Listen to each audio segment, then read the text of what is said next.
เสี่ยวสู่นี่คือเจียงเหนียนเหนียนผู้ช่วยแลบที่ฉันเพิ่งรับมาใหม่เธอทางเดียวกับเรากลับสถาบันวิจัยด้วยกันเธอไปนั่งข้างหลังก่อนเถอะเสี่ยวฮั่นคุณให้เธอนั่งข้างหน้านั่งที่ของฉันสวัสดีครับพี่สะใภ้คุณคืออาจารย์เย่ใช่ไหมคะฉันขอแต่งหน้านิดหน่อยข้างหน้ารบกวนคุณนั่งข้างหลังได้ไหมคะ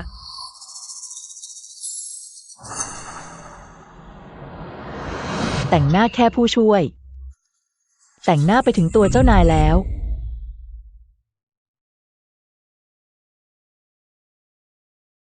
ก็แค่รอยลิปสติกเองทำไมพูดจาเสียดสีอาจารย์เย่อย่าเข้าใจผิดนะครับรอยลิปสติกนี่เพิ่งจะตอนอาจารย์เสี่ยวช่วยผมคาดเข็มขัดนิรภัยนี่และไปโดนเข้าโดยไม่ตั้งใจได้ยินแล้วนี่เอียนอธิบายชัดเจนแล้วมีอะไรเดี๋ยวกลับไปค่อยว่ากันขึ้นไปนั่งหลังก่อนเถอะทำไมล่ะใครบอกนายว่าที่นั่งนี้ให้คนอื่นมานั่งได้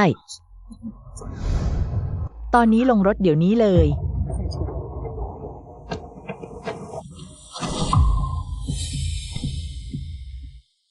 ทำไมนายต้องจ้องจับผิดเธอแบบนี้ต้องทำให้มันอึดอัดขนาดนี้เลยเหรอเสี่ยวฮั่นเรา2 คนแต่งงานกันมา7 ปีแล้วที่นั่งข้างคนขับนายนอกจากฉันแล้วยังเคยให้ใครนั่งอีกไหมแค่ที่นั่งเองนะทำไมนายถึงอ่อนไหวขนาดนี้นายกำลังปกป้องเธออยู่ใช่ไหมฉันบอกอีกทีที่นั่งของฉันเธอไม่สมควรนั่ง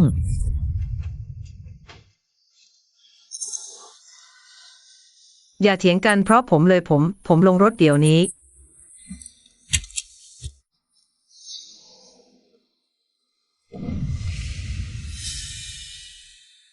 นี่คือเสื้อผ้าของฉันเสี่ยวฮั่นนายเอาเสื้อผ้าของฉันไปปูที่นั่งให้เธอเมื่อกี้นี้นี่เอียนทำกาแฟ6บนที่นั่งในรถก็หาอะไรอื่นไม่เจอพอดีท้ายรถมีเสื้อตัวหนึ่งก็เลยเอามาใช้แก้ขัดไปก่อนขอโทษนะอาจารย์เย่ดูแล้วเสื้อตัวนี้ต้องราคาแพงแน่ๆผมจะไม่เอาไปเป็นส่วนตัวหรอกรอผมซักสะอาดแล้วจะคืนให้ครับอาจารย์ยังใส่ต่อได้เลยคิดได้รอบคอบจริงๆฉันต้องขอบคุณความเข้าใจใจกว้างของนายด้วยไหมผมพอแล้วจะให้นี่เอียนนั่งบนที่นั่งเปียกๆตรงๆเลยเหรอไม่ใช่บอกแล้วหรือว่าแค่แก้ขัดชั่วคราวเสี่ยวฮั่นเสื้อตัวนี้เป็นแบบสั่งทำพิเศษสำหรับครบรอบแต่งงานเราคุณบอกว่ามีเพียงชิ้นเดียวในโลกนี้แม้แต่ฉันก็ยังทนไม่ได้ที่จะใส่มันนายกลับเอาไปปูที่นั่งให้ผู้ช่วยขอโทษนะอาจารย์เย่ผมเองนี่และที่คำสิทำกาแฟ6ผมคืนให้ในเดี๋ยวนี้ไม่ต้องแล้วของที่คนอื่นแต่ต้องแล้วฉันรู้สึกขยะแขยงเย่ชูเธอพอได้แล้วนะบอกแล้วว่าแค่เสื้อตัวหนึ่งและเป็นความคิดฉันเองด้วยจะโทษก็โทษฉันถ้าจริงๆไม่ได้ฉันขอโทษแทนเธอให้ได้ไหม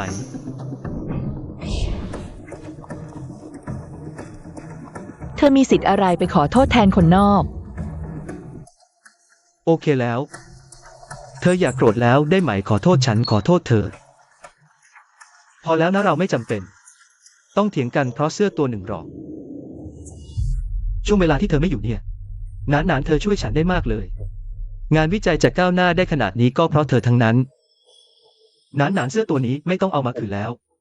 ถือว่าเป็นค่าชดเชยให้เธอแล้วกันขอบคุณศาสตราจารย์เซียวอย่าโกรธเลยที่รักเดี๋ยวฉันจะสั่งซื้อตัวใหม่ให้แพงกว่าเสื้อตัวนี้ด้วยนี่คือเซี่ยวหานตุ๊กตาแรกที่เราจับได้ตอนเดทครั้งแรกไปไหนแล้วใจเย็นก่อนฟังฉันพูดก่อนอาจารย์เย่รุ่นตุ๊กตานั้นล้าสมัยไปหลายปีแล้วฉันรู้สึกว่าไม่ค่อยเข้ากับบุคลิกของศาสตราจารย์เซียวเท่าไหร่เลยช่วยเขาเปลี่ยนอันใหม่ให้เปลี่ยนแล้วเหรอใครให้สิทธิ์แกไปยุ่งกับของบนรถฉันก็ศาสตราจารย์เซียวบอกว่าฉันจัดวางอะไรในรถก็ได้เลยช่วยเขาเปลี่ยนอันใหม่ให้นั่นของฉันนะเอากลับมาให้ฉันไม่ใช่เหรอแค่ตุ๊กตาเก่าเก็บไว้ตั้งนานเปลี่ยนก็เปลี่ยนไปสิใช่แล้วค่ะอาจารย์เย่ท่านอาจไม่รู้ว่าเดี๋ยวนี้กำลังนิยมสไตล์น่ารักแบบนี้กันวงการของคนรุ่นเราอาจจะไม่ค่อยเข้าใจวัยของท่านเท่าไหร่เซียวหานตุ๊กตาตัวนี้คือตอนเราเด็กครั้งแรกเธอจับทั้งคืนถึงได้มาเธอบอกว่ามันจะเป็นพยานถึงโชคดีทั้งหมดของเราตอนนี้คุณคิดว่ามันเก่าแล้วฉันไม่ได้หมายความอย่างนั้นไม่ใช่เธอจะเถียงเอาถูกอย่างนี้เหรอคืนมันมาให้ฉันนี่หาไม่คืนแล้วฉันเห็นมันเก่าๆนึกว่าเป็นของไม่มีใช้ก็เลยทิ้งไปแล้ว ทิ้งแล้วดีงั้นตอนนี้ก็ไปหาให้ฉันไปที่ขยะหามันคืนมา เธอไม่จบไม่สิ้นใช่ไหมขยะในที่ทิ้งขยะมีตั้งมากมาย จะหาคืนมาได้ยังไงก็แค่ตุ๊กตาเก่าๆตัวหนึ่ง เธอต้องมาลำบากเด็กผู้หญิงแบบนี้เหรอ ตุ๊กตาเก่าๆเซียวหานฉันทำกับเธอแบบนี้ เธอสงสารเธอใช่ไหม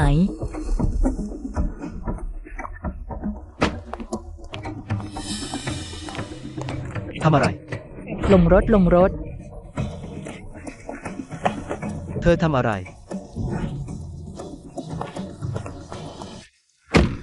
แกก็ลงไปด้วยไปหาให้ฉันด้วยกันรถฉัน ไม่รับของสกปรก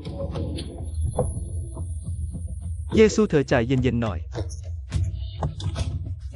เธอจะทำอะไร เยซูคุณบ้าไปแล้ว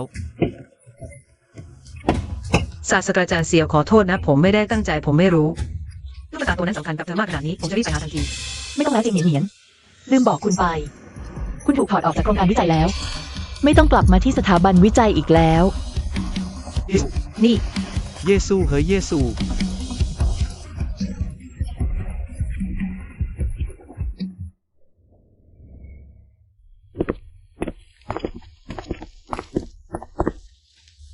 อธิการบดีเย่ตุ๊กตาผมหามาให้คุณแล้ว แม้ว่าจะเปื้อนฝุ่นไปบ้าง แต่ผมพยายามเต็มที่แล้ว เช็ดให้คุณสะอาดแล้ว ออกไปคุณถูกไล่ออกแล้ว อธิการบดีเย่คุณจะไม่ให้อภัยผมก็ได้ แต่ ศาสตราจารย์เซียวยังต้องการผมคุณไล่ผมออกไม่ได้ เยซูคุณไล่เหนียนๆออกไม่ได้ ตุ๊กตาเราหามาให้คุณแล้ว คุณยังจะเอาอะไรอีก ฉันบอกไปแล้ว สิ่งที่คนอื่นแต่ต้องแล้วฉันไม่เอาแล้ว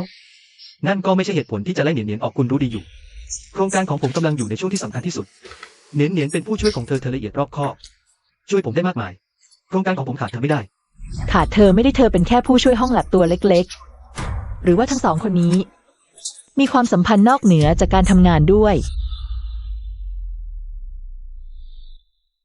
ระหว่างผมกับเธอไม่มีอะไรทั้งนั้น คุณมองดูตัวเองตอนนี้สิกลายเป็นอะไรไปแล้ว แค่เพราะความสงสัยที่ไม่มีมูลก็จะมาทำลาย ความพยายามหลายปีของผมคุณเปลี่ยนไปตั้งแต่เมื่อไหร่ เป็นคนที่พูดไม่รู้เรื่องขนาดนี้ เรื่องนี้ไม่มีอะไรให้พูดคุยอีกแล้ว ถ้าผู้ช่วยห้องแลบตัวเล็กๆคนหนึ่งจะทำลาย โครงการที่ลงทุนหลายสิบล้านได้แสดงว่าจริงๆแล้วผมต้อง ตรวจสอบความสามารถในการทำงานของคุณและความเสี่ยงของโครงการนี้ คุณช่วยสงบสติอารมณ์และใช้เหตุผลหน่อยได้ไหม ผมเป็นหัวหน้าโดยตรงของเธอผมไม่มีทางยอมให้ไล่เธอออก ผมว่าคนที่ต้องสงบสติอารมณ์และใช้เหตุผลคือคุณต่างหากและอีกอย่าง ไม่มีใครสอนพวกคุณหรือก่อนเข้าห้องทำงานอธิการบดี ต้องเคาะประตู กรุณาออกไปทันที ทุกสิ่งที่ผมทำล้วนเพื่อโครงการตอนนี้คุณกำลังโกรธอยู่ ผมให้เวลาคุณสงบสติอารมณ์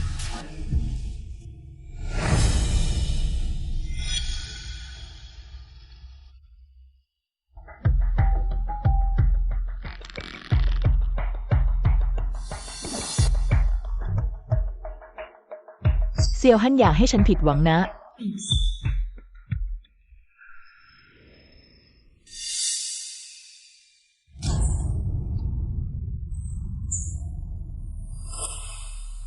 เซียวฮั่นไหนๆคุณก็ ตามใจและลำเอียงเธอขนาดนี้ฉันก็ไม่จำเป็นต้องเก็บคุณไว้แล้ว แจ้งฝ่ายการเงินและทีมโครงการตั้งแต่บัดนี้เป็นต้นไปให้แช่แข็ง เงินทุนวิจัยทั้งหมดมีนามศาสตราจารย์เสี่ยวหาน รวมถึงสิทธิ์ในโครงการเริ่มตั้งแต่วันพรุ่งนี้ โครงการนี้จะอยู่ในการดูแลของฉันโดยตรง อธิการเย่ใจกว้างจริงๆสร้อยคอทองคำอนาคตสดใส ความหมายดีมากเลย ทุกคน นี่คือโบนัสโครงการที่อธิการเย่แจกให้ทุกคน ไม่ต้องเกรงใจ พวกเราควรจะ ให้คนอื่นอิจฉาพวกเรา ให้คนที่คิดไม่ดีต่อเราต้องเสียใจไป มา ถ่ายรูปกันเราจะโพสต์ลง Facebook ขอบคุณสำหรับความรักที่ได้รับความทุกข์ทั้งหมดที่ฉันได้รับในโครงการทำให้ฉันรู้สึกว่าคุ้มค่าแล้ว โอ้นี่ไม่ใช่อาจารย์ใหญ่เจียงที่อยากยั่วยวนศาสตราจารย์เซียว ให้ตัวเองได้เลื่อนตำแหน่งเร็วจัง เก็บของเตรียมออกเดินทางแล้วอยากใช้ทางลัด ก็ไม่ดูว่าตัวเองคู่ควรไหมขอบคุณสำหรับความรักที่ได้รับ ความทุกข์ทั้งหมดคุ้มค่าแล้ว ตอนนี้ทำไมไม่คุยโวแล้ว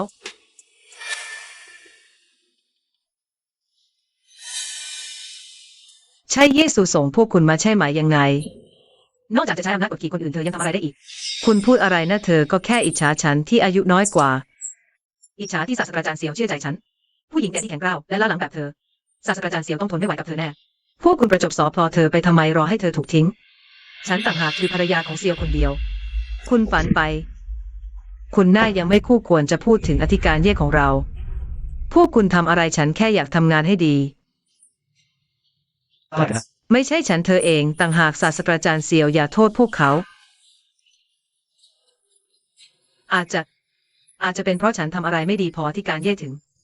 ให้ลูกน้องของเธอมาจับผิดฉัน นี่ไม่ใช่ความผิดของคุณ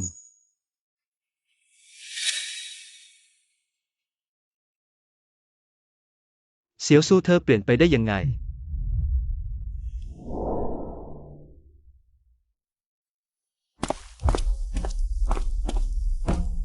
เยซูคุณหมายความว่ายังไงคุณเล่นเจียงเหนียนๆออกนี่ยังเพราะว่าตอนนี้ยังใช้วิธีแบบนี้ทำให้ทุกคนในห้องแลบโดดเดี่ยวเธอคุณเปลี่ยนไปเป็นคนใจร้ายขนาดนี้ตั้งแต่เมื่อไหร่ ห้องแลบของฉันให้รางวัลพนักงานที่ปฏิบัติหน้าที่อย่างเคร่งครัด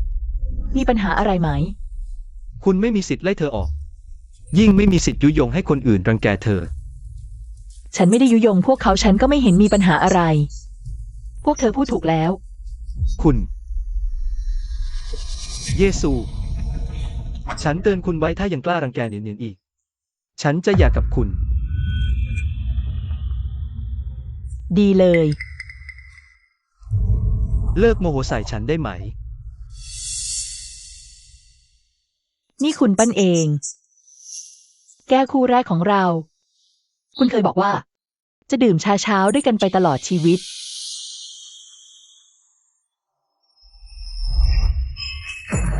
คุณ นี่ หลังจากเราคบกันคุณเก็บเงิน3 เดือน ของขวัญชิ้นแรกที่ให้ฉัน บอกจะทำให้ฉันเป็นผู้หญิงที่สุขที่สุดในโลก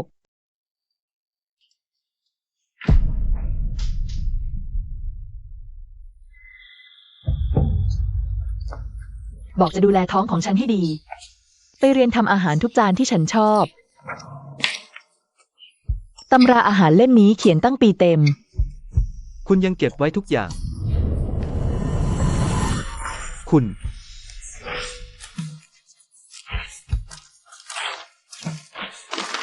ตอนนี้ไม่จำเป็นแล้ว เยซูเราต้องมาถึงจุดนี้เลยเหรอที่ฉันพูดไปคือคำพูดเพราะโกรธฉันแค่อยากให้คุณ มองภาพรวมหน่อย คำพูดเพราะโกรธ มักเป็นความจริงใจ ฉันทำเพื่อโปรเจกต์คือชีวิตฉัน คุณเป็นผู้ใหญ่หน่อยได้ไหม แค่ไม่เอาสิทธิ์ฉันไป ไม่ไล่เจียงเหนียนออก เราก็ยังเหมือนเดิมได้ เหมือนเดิมคุณคิดยังไงว่าหลังจากคุณ ใช้ความรักฉันเป็นเดิมพันถึงขั้นขู่จะหย่ากับฉันครั้งแล้วครั้งเล่า เราจะยังเหมือนเดิมได้ ฉันจะไม่ให้ความรักที่มีต่อคุณกลายเป็นอาวุธที่คุณใช้โจมตีฉันอีก ก่อนหน้านี้เพราะฉันตามใจคุณเกินไป ถึงทำให้คุณคิดว่าไม่ว่าคุณทำอะไร ฉันจะยืนรอคุณอยู่ที่เดิมเสมอ ฉันทำทั้งหมดนี้เพื่อใครโปรเจกต์สำเร็จแล้ว ใครได้ประโยชน์ที่สุดฉันรักคุณเสมอนะ รักฉัน เสี่ยวหานความรักของคุณ ไร้ค่ามาก เยซู เสี่ยวหาน จากนี้ไป ฉันจะเอาความรักที่มีให้คุณ ทั้งหมด เอากลับไปจนหมด รวมถึงสิทธิ์ที่ฉันให้คุณด้วย ยกเลิกทั้งหมด ฉันไม่ได้หมายความอย่างนั้น ฉันแค่ไม่ชอบที่คุณเอาแต่ใจตัวเองขนาดนี้ คุณแช่แข็งสิทธิ์ของฉัน โดยไม่ฟังคำอธิบาย แล้วก็ยึดโครงการของฉันไป ฉันอยู่ห้องแลบทั้งวันทั้งคืนส่วนคุณล่ะ คุณก็แค่เซ็นชื่ออนุมัติงบ คุณมีผลงานที่เป็นรูปธรรมอะไรอีกไหม ฉันไม่ยอมรับที่คุณเอาสิ่งเหล่านี้ไป ง่ายได้ขนาดนี้ ถ้าไม่มีเงินทุนของฉันทรัพยากรของฉัน โครงการของคุณก็ยังเป็นแค่กระดาษเปล่า ตอนนี้ฉันจะเอาสิ่งที่เป็นของฉันคืน ต้องอธิบายให้คุณฟังด้วยไหม พอแล้ว เราเลิกเถียงกันได้ไหม ดูสิ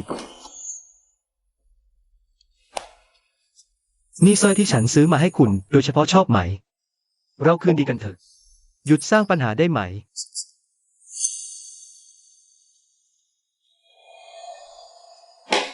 แล้วนี่ด้วย ตุ๊กตาตัวเก่ามันเก่ามากแล้วหายก็หายไป นี่คือหนินหนิน น้องๆช่วยฉันเลือกมาโดยเฉพาะ ตัวละหลายหมื่นเลยดูสิว่าไง น่ารักกว่าตุ๊กตาตัวเก่า ของฉันก็ซื้อให้แล้ว ขอโทษฉันก็พูดแล้วอย่ามาโกรธฉันอีกเลย ได้ไหม เสี่ยวหาน คุณนี่รักษาไม่หายจริงๆ สิ่งที่ฉันแคร์ไม่เคยใช่เรื่องที่มันแพงกว่า หรือสวยกว่าฉันแคร์เรื่องความทรงจำช่วงเวลาที่เรามีความสุขกัน ส่วนสร้อยเส้นนี้ คุณซื้อ2 เส้นที่เหมือนกันแปะ ทีละคนฉันจะขอร้องเธอเซียวฮอน ความรู้สึกคุณที่ไร้ค่าทำให้ฉันรู้สึกขยะแขยง คุณทำอะไรคุณนี่เกินไปหน่อยไหม ฉันยอมลดตัวมาของคุณขนาดนี้แล้ว คุณยังจะให้ฉันทำไงอีกก็แค่ตุ๊กตา คุณต้องมาทำลายศักดิ์ศรีฉัน ซ้ำแล้วซ้ำเล่าขนาดนี้เลยไหม พูดสิ ปล่อยฉัน ไม่ปล่อยวันนี้คุณต้องพูดให้ชัด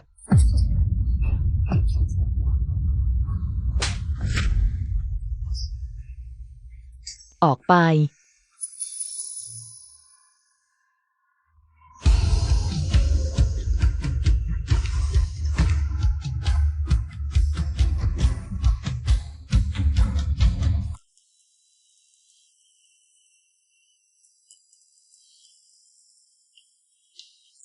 อาจารย์เย่ โมเดลนี้ผิดมาตั้งแต่ต้นเลย ไม่แปลกเลยที่คำนวณไม่ออก อาจารย์เย่หน้าท่านดูไม่ดีเลยน่าจะ ให้ผมส่งท่านไปโรงพยาบาลดีกว่า ไม่เป็นไรเป็นโรคเก่าแล้วซ่อมข้อมูลให้เสร็จก่อนเถอะ โปรเจกต์ไม่รีบขนาดนั้น ผมส่งท่านกลับบ้านก่อนดีกว่า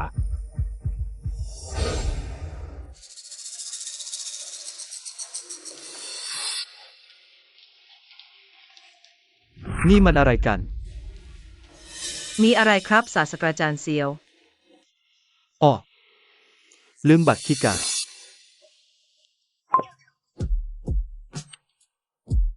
ดีมากเยซูเธอทำได้สุดจริง ๆ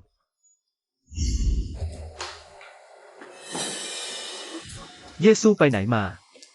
อาจารย์เย่ไม่สบายกลับบ้านไปก่อนแล้ว โปรเจกต์วุ่นวายขนาดนี้เธอกลับหาเวลาพักผ่อนได้ซะงั้น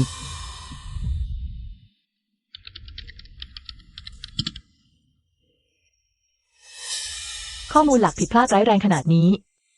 เสียวหานกลับไม่เคยพบเห็นเลย เยซูเธอต้องการอะไรกันแน่ ตอนนี้โปรเจกต์กำลังอยู่ในช่วงสำคัญที่สุด ห้องปฏิบัติการถ้าคุณบอกว่าจะเข้ารับช่วงต่อ ตอนนี้กลับหลบอยู่บ้านพักผ่อน เธอไม่มีจิตสำนึกรับผิดชอบเลยหรือไง ทรัพยากรและแพลตฟอร์มที่ฉันต่อสู้มาทั้งหมดฉันให้เธอไปหมด แต่เธอกลับทำโปรเจกต์พังแบบนี้ ตอนนี้ยังกล้ามาตำหนิฉันอีก เธอพูดอะไรบ้าบอฉันแค่รู้ว่า ตอนนี้เธอไม่มีใจทำงานเลย แค่ไม่เป็นไปตามใจเธอเล็กน้อย เธอก็ทิ้งทุกอย่างไม่สนใจอย่างนี้ ต้องให้โปรเจกต์พังเธอถึงจะยอมหรือไง เธอดูเองข้อมูลผิดพลาดชุดนี้ การคำนวณทั้งหมดของเธอหลังนี้ล้วนเป็นปราสาททราย เยซู เธอเป็นอะไร เธอป่วยหนักขนาดนี้ทำไมไม่บอกฉันเร็วกว่านี้ โปรเจกต์มีฉันอยู่ไม่ต้องให้เธอห่วง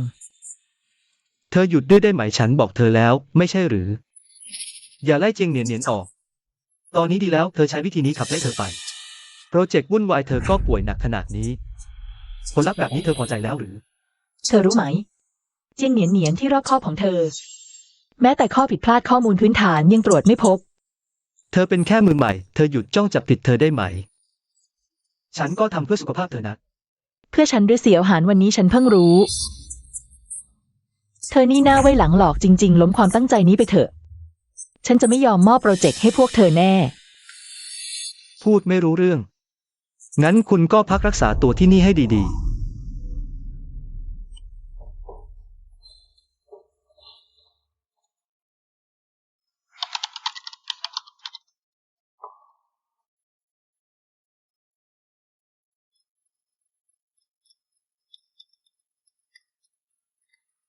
ฮัลโหล อาจารย์ใหญ่เย่ศาสตราจารย์เซียวเขาติดต่อ ผู้อาวุโสหลายท่านในคณะผ่านทางคุณพ่อของคุณ ซึ่งก็คือเครือข่ายความสัมพันธ์เก่าของศาสตราจารย์เย่ผู้พ่อ อะไรนะ อาจารย์ใหญ่เย่ศาสตราจารย์เซียวเขาต้องการเลี่ยงคุณ เพื่อกู้คืนสิทธิ์การนำโครงการแล้วแนะนำผู้มีความสามารถพิเศษ ก็เรียกตัวจริงเหนียนกลับมาทำงาน เขากล้าดียังไงตอนนี้พ่อฉันยังนอนอยู่ที่โรงพยาบาลเลย ถ้าให้ท่านรู้ว่าลูกเขยสิทธิ์ของท่าน ใช้ชื่อเสียงของท่านเพื่อผลประโยชน์ส่วนตัวท่านคงตายด้วยความโกรธแน่ อาจารย์ ตอนนี้ผมยังไม่คู่ควรกับเสี่ยวสู้ แต่โปรดวางใจ ผมขอสัญญากับอาจารย์ตรงนี้3 ข้อแรก ผมจะรับผิดชอบในฐานะสามีตลอดไป จะรักเธอคนเดียวเสมอมอบความรักทั้งหมดให้เธอเพียงคนเดียว จะไม่ทำให้เธอผิดหวังเลยในชาตินี้ ข้อ 2 ผมจะสนับสนุนเคารพการงานของเธอเสมอ เดินเคียงข้างไปกับเธอ ข้อ 3 จะเดินต่อไปอย่างสง่างาม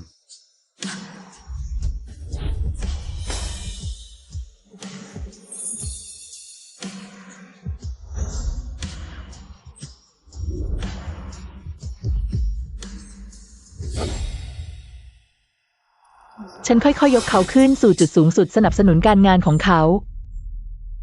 ไม่ใช่เพื่อให้เขาใช้ฉันและพ่อฉันเป็นบันได เติมเต็มความต้องการส่วนตัว ไปปกป้องผู้หญิงอีกคน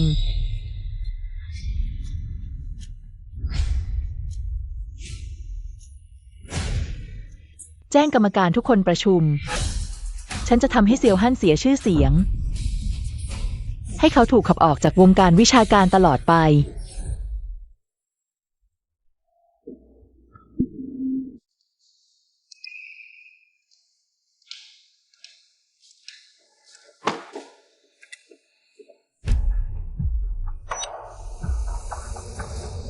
ยังไม่จบใช่ไหมขยะในสถานีขยะมีตั้งเยอะแยะ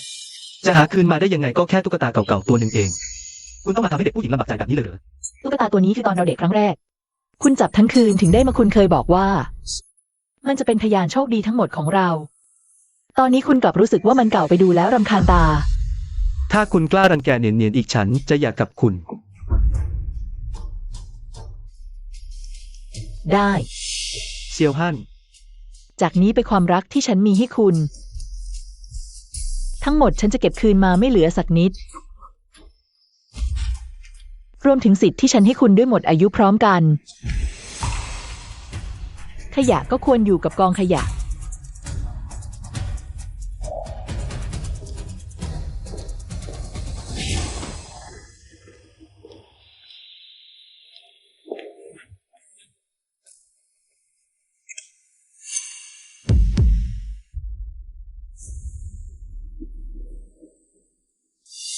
ตัวตลกชั้นต่ำ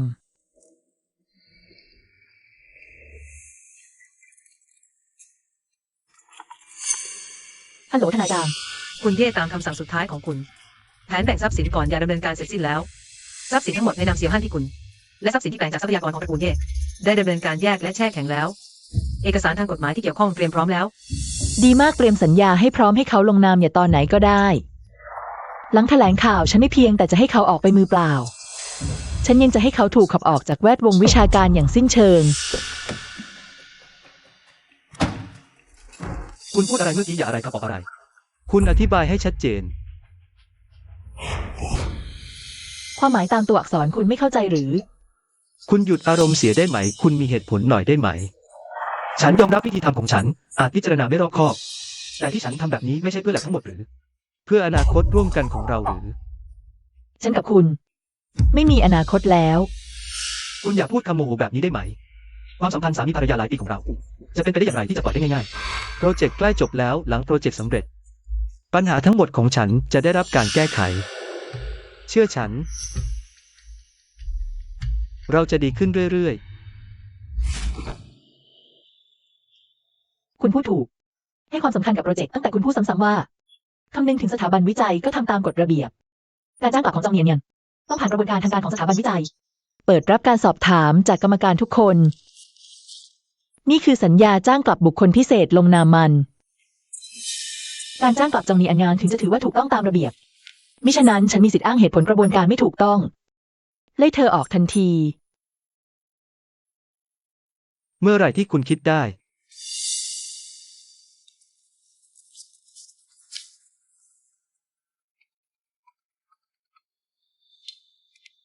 ฮัลโหล ศาสตราจารย์เสี่ยวข้อมูลโปรเจกต์ขั้นตอนสุดท้ายยืนยันสำเร็จแล้ว แต่ว่าฉันรีบแจ้งข่าวดีให้ทุกคนมากไปเผลอล้มจากบันไดเท้าพลิกเจ็บมาก อะไรนะคุณอยู่ที่เดิมนะฉันจะไปหาเดี๋ยวนี้นี่อันมีปัญหาบ้างฉันต้องรีบไปหาเดี๋ยวนี้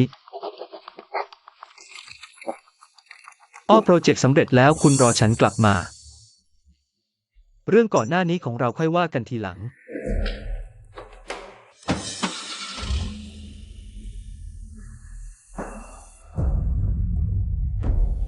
เซียวฮอนทางนี้คุณเลือกเอง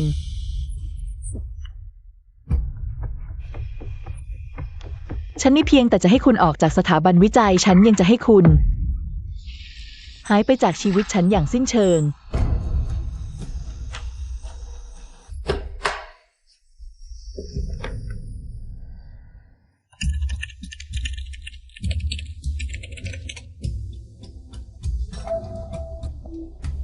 สำเร็จแล้ว การคำนวณตรวจสอบสุดท้ายถูกต้องทั้งหมดนี่คุณเป็นโชคดีของฉันจริง ดีมากศาสตราจารย์เสี่ยวยินดีด้วยนี่เป็นผลงานของคุณทั้งหมดมีผลสำเร็จเหล่านี้คนที่เคยดูถูกคุณในที่สุดก็สามารถอุปได้แล้ว ๆ ใช่แล้ว โดยเฉพาะยิชูตลอดหลายปีที่ผ่านมาเธอตั้งคำถามกับฉันตลอด กดดันฉัน ไม่รู้ว่าเธอเห็นแล้วหน้าตาจะสวยแค่ไหน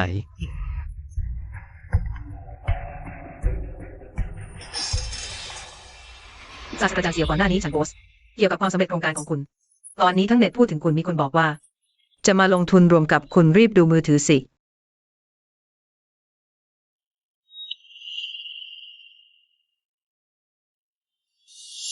นี่มัน ทั้งหมดนี้มาหาฉันเลย ฮัลโหล ใช่ศาสตราจารย์เซียวไหมงานวิจัยคุณฉันเห็นแล้วทางเราสนใจมากคุณดู สถาบันวิจัยคุณยังต้องการเงินลงทุนไหม บริษัทฮุนยูของเราออก30 ล้าน 30 ล้าน ได้ไว้คุยรายละเอียดทีหลัง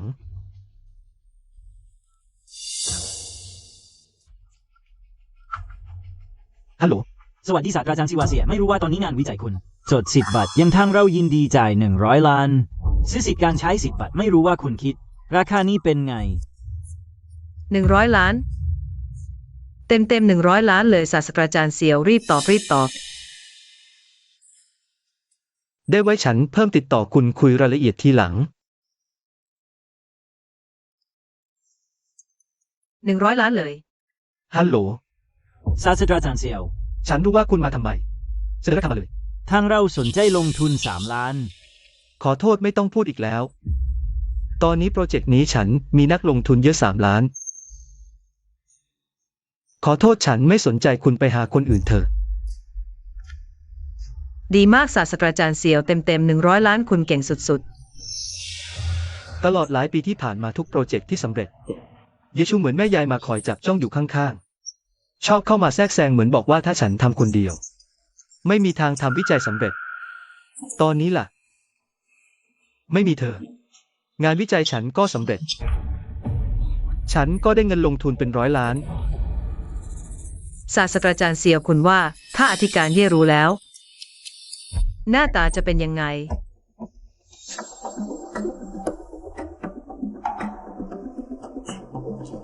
ศาสตราจารย์เสี่ยวอธิการเย่คนนี้เร็วดีนะ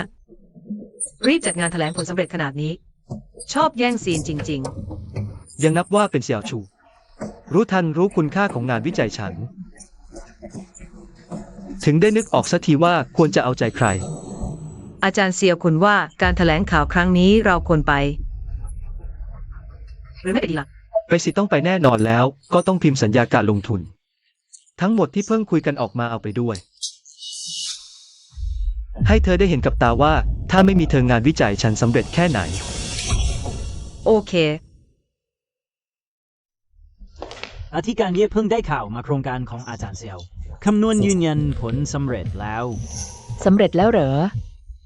ใช่ครับ ผู้ช่วยของอาจารย์เซียวจริงเนียนเมื่อวานก็เริ่มโปรโมทข่าวนี้แล้ว วันนี้อาจารย์เซียวออกมายืนยันเรื่องนี้แล้ว บริษัทหลายแห่งโทรมาคุยเรื่องการลงทุน ตอนนี้ยอดลงทุนรวมเกิน100 ล้านสบายๆอธิการเย่นั้นการแถลงข่าวไล่อาจารย์เซียวเราควรเลื่อนออกไป หรือวางแผนใหม่ดีครับ ไม่ต้องทำตามแผนเดิม แต่ว่า ใครบอกคุณว่าโครงการที่สร้างบนข้อมูลผิดพลาด จะสำเร็จจริงๆ เอาบันทึกรายงานข้อมูลต้นฉบับ ที่มีข้อผิดพลาดที่คุณเคยเก็บไว้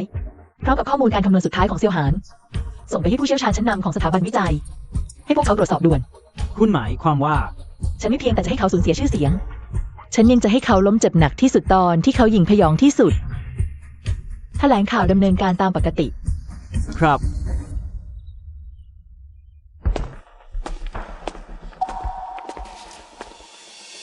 เซียวสู่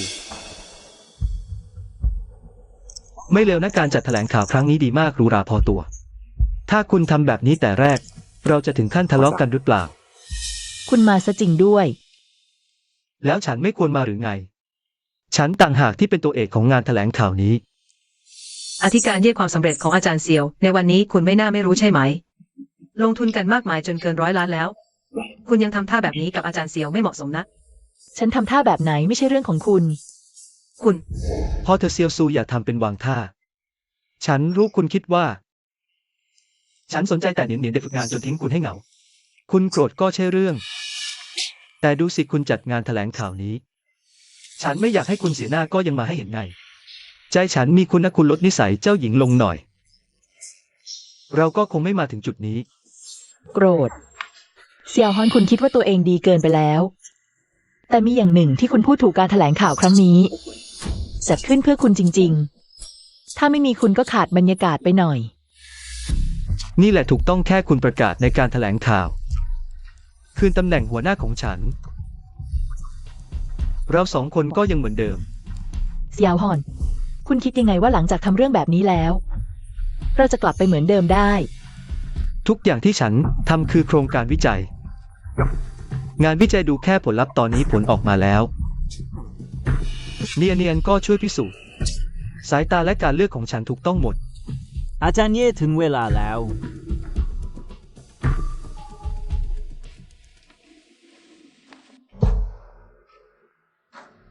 ขอบคุณคณะกรรมการและสื่อมวลชนทุกท่านที่มาร่วม วันนี้เรียกประชุมแถลงข่าว เพื่อประกาศข้อตกลงด้านบุคลากรที่สำคัญ ฉันประกาศตั้งแต่วันนี้เป็นต้นไปปลดเซียวฮอนออกจากตำแหน่งทั้งหมด ในสถาบันวิจัยขับไล่เขาออกถาวร อะไรนะเยชูคุณจะปลดฉัน คุณไม่มีสิทธิ์ เซียวฮอน ฉันเป็นนักลงทุนโครงการและเป็นผู้รับผิดชอบโครงการนี้ ฉันไล่คุณออก เป็นการแจ้งเตือนไม่ใช่การปรึกษาคุณไม่มีสิทธิ์คัดค้าน อาจารย์เย่ขอถามเหตุผลได้ไหม 7 ปีนี้ ฉันลงทุนในตัวเซียวฮอนไปหลาย10 ล้าน ผลสำเร็จทั้งหมดฉันเป็นคนกำหนดทิศทางโครงการ ตรวจสอบผลการทดลองถึงจะสำเร็จได้ ส่วนศาสตราจารย์เซียวฮอน ทุจริตทางวิชาการความสามารถน่าเป็นห่วงฉันไล่เขาออกชอบด้วยเหตุผล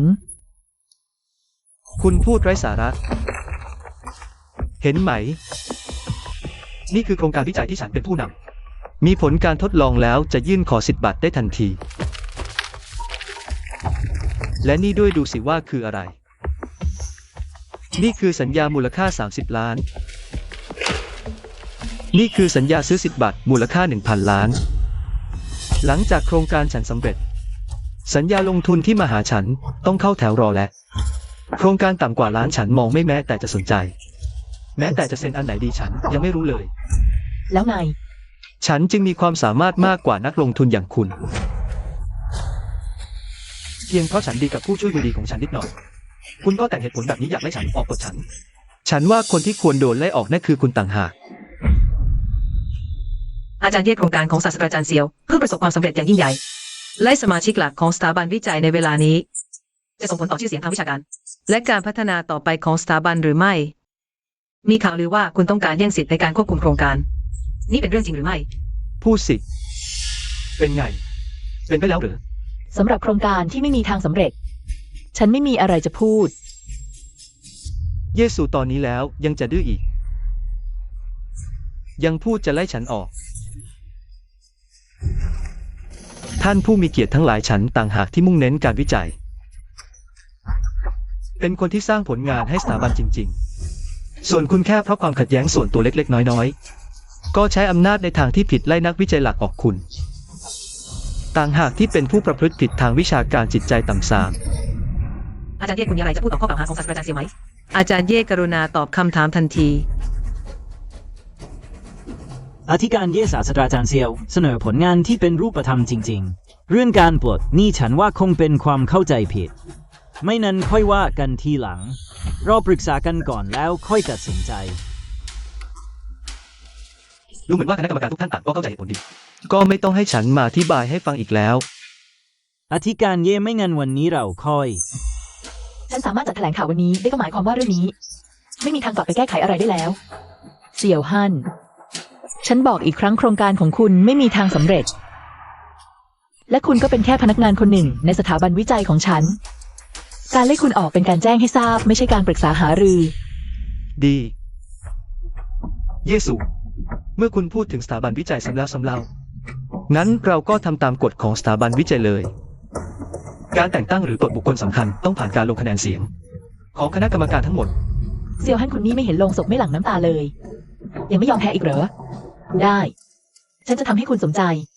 คุณค่าของโครงการฉันผลงานวิจัยของฉัน ทุกคนที่นั่งอยู่ก็เห็นได้ชัด คุณคิดว่าคณะกรรมการทุกท่าน จะยังสนับสนุนคุณเหมือนแต่ก่อนอีกเหรอ อย่าฝันไปเลย ฉันขอเสนอให้ปลดเสี่ยวฮั่นออกจากตำแหน่งในสถาบันวิจัย ตำแหน่งทั้งหมดไล่เขาออกจากสถาบันวิจัย กรรมการทั้งหมดที่นั่งอยู่ที่นี่ที่เห็นด้วยกับข้อเสนอของฉัน กรุณาโหวตด้วยการยกมือ ฉันสนับสนุนการตัดสินใจของอธิการบดีเย่ ปลดเซี่ยวฮั่น ออกจากตำแหน่งหัวหน้านักวิจัยหลักไล่เขาออกจากสถาบันวิจัย ให้หมด กรรมการหวัง คุณนี่มัน ฉันก็เห็นด้วย เห็นด้วย พวกคุณบ้าไปหมดแล้วเหรอ การลงทุนหลายร้อยล้านเธอไม่เห็นก็ช่าง แต่พวกคุณก็ไม่เห็นด้วยหรือ ศาสตราจารย์เซียว กรรมการพวกเรานี้ ต่างก็ติดตามอธิการบดีเย่มองดูอธิการบดีเย่ก้าวทีละก้าวสร้างกิจการมาจนถึงทุกวันนี้แม้ว่าฉันจะไม่รู้ว่าหลังจากที่ท่านนำผลงานที่เป็นรูปธรรมออกมาแล้วทำไมเธอยังยืนกรานจะไล่ท่านออกแต่ตลอดหลายปีที่ผ่านมาการตัดสินใจของอธิการบดีเย่ไม่เคยผิดพลาดเลยเมื่อเทียบกับท่าน พวกเรายินดีจะเชื่อการตัดสินของอธิการบดีเย่มากกว่า เธอยังจะไล่ฉันที่ได้เงินลงทุนหลายร้อยล้านออกเลย พวกคุณจะเชื่อเธอเหรอ ไม่ต้องพูดมากแล้วอธิการบดีเย่กรรมการพวกเราตกลงกันเป็นเอกฉันท์แล้ว เห็นด้วยกับการที่คุณไล่เซี่ยวฮั่นออก ขอบคุณความไว้วางใจของกรรมการทุกท่าน ฉันจะไม่ทำให้ทุกคนผิดหวังแน่นอน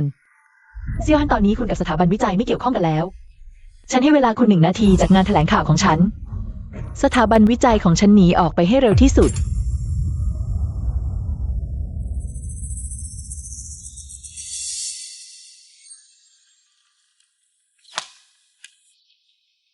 เยซู คุณพอใจกับสิ่งนี้หรือไม่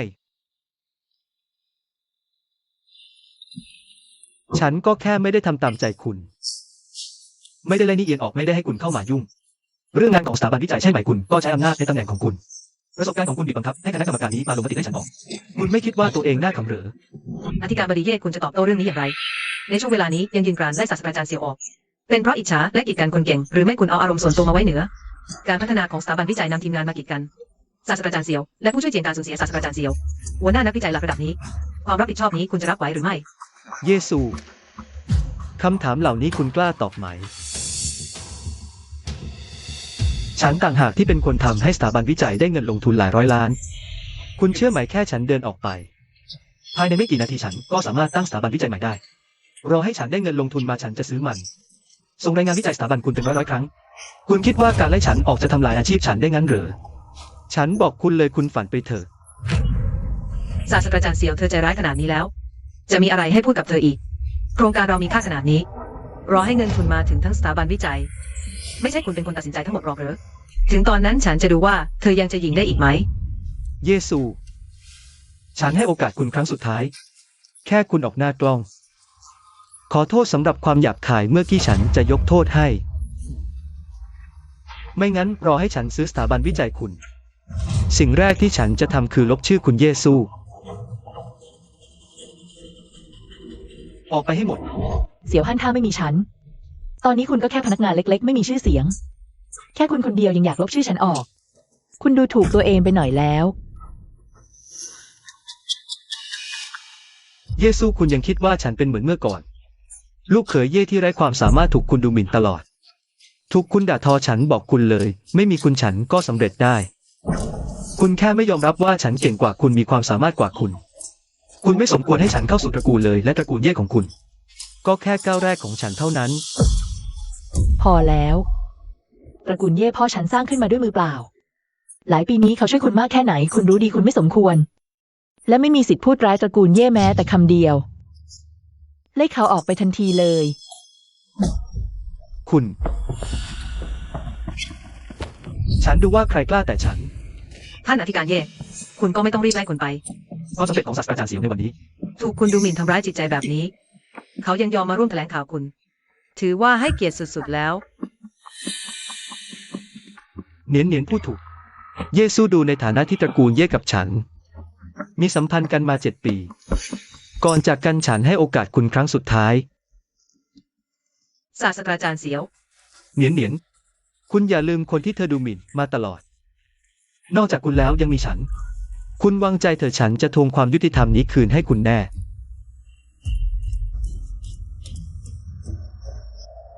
เยซู ขอแค่คุณเปิดเผยต่อหน้าสื่อ งานวิจัยให้ฉัน รวมถึงคำขอโทษอย่างจริงใจจากเนียนเนียนฉันก็สามารถกลับไปทำงานที่สถาบันวิจัยต่อได้คุณเลือกเอง จะให้ฉันตั้งฐานใหม่ซื้อสถาบันวิจัยคุณมา ฉันขอโทษที่ทำให้คุณตาย ทิ้งทางหนีไว้ให้ตัวเอง เสียวหานฉันควรจะขอโทษ ฉันควรขอโทษตัวเองเมื่อ7 ปีก่อน ฉันดูคนผิดใช้เวลา7 ปีไปอย่างสูญเปล่า และใช้ทรัพยากรของตระกูลเย่ไป7 ปี เพื่อเลี้ยงดูตัวตลกอย่างคุณ คุณ ถึงตอนนี้คุณยังดื้อดึงไม่ยอมเปลี่ยน ก่อนหน้านี้ทำไมฉันไม่เห็นว่าคุณโง่ขนาดนี้ เงินเข้าบัญชี30 ล้านหยวน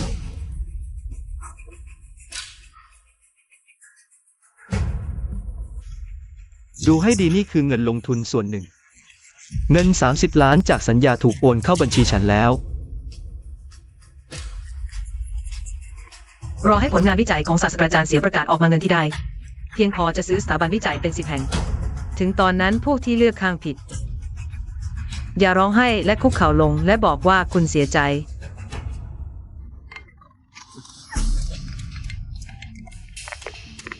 เฮข้อมูลออกมาหรือยัง ออกแล้วห้องแลบออกรายงานการคำนวณแล้ว ฉันได้ไฟล์ข้อมูลแล้วกำลังรีบไปที่ประตูงานแถลงข่าว ท่านดูละครดีซะด้วย รปภไปเปิดประตูใหญ่ ครับ ดีเยซูฉันเพิ่งให้โอกาสคุณ เป็นครั้งสุดท้ายแล้วแต่คุณไม่คว้าไว้ ยอมเสียหน้าไม่ได้ยังจะขับฉันอีกได้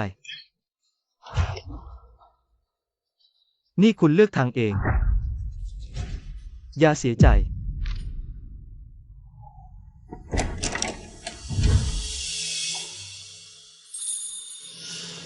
เสียวหาน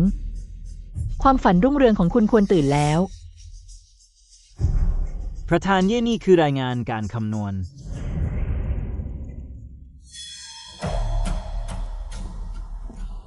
รายงานการคำนวณ เยซู คุณหมายความว่าอย่างไร อธิการเย่คุณมีสิทธิ์อะไรไปขโมย ข้อมูลการทดลองของศาสตราจารย์เสียวถึงตอนนี้ คุณคงไม่บอกว่าข้อมูลการทดลองนี้ เป็นของห้องแลบคุณ อยากแย่งชิงผลงานการทดลองของศาสตราจารย์เสียวใช่ไหม ลืมตาดูให้ดี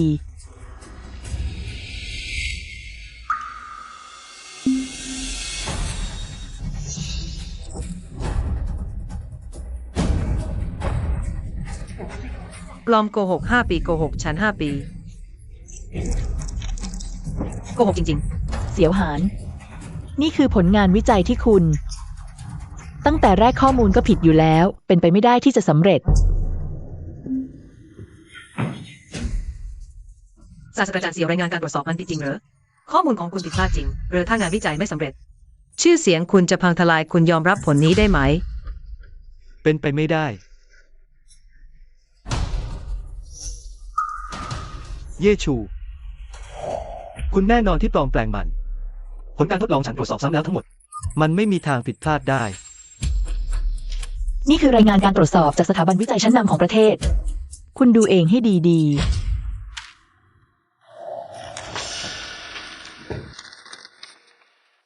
นี่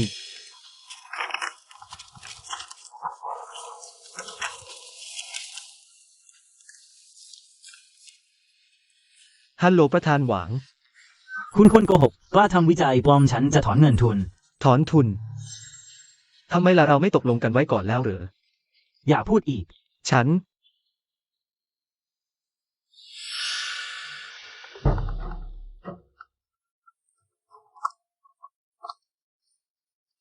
เฮ้ยประธานหลี โครงการที่คุณส่งมากล้าปลอมข้อมูล ความร่วมมือของเราจบตั้งแต่นี้เป็นต้นไป ยกเลิก ประธานหลีเราเซ็นสัญญากันแล้วไม่ใช่เหรอ และเงินโครงการก็โอนมาให้ฉันแล้ว ไม่มีอะไรจะพูดแล้ว อ้าวประธานหลีข้อมูลปลอมที่คุณพูดถึง มันเป็นแค่ความเข้าใจผิดฟังฉันอธิบายก่อน ประธานหลี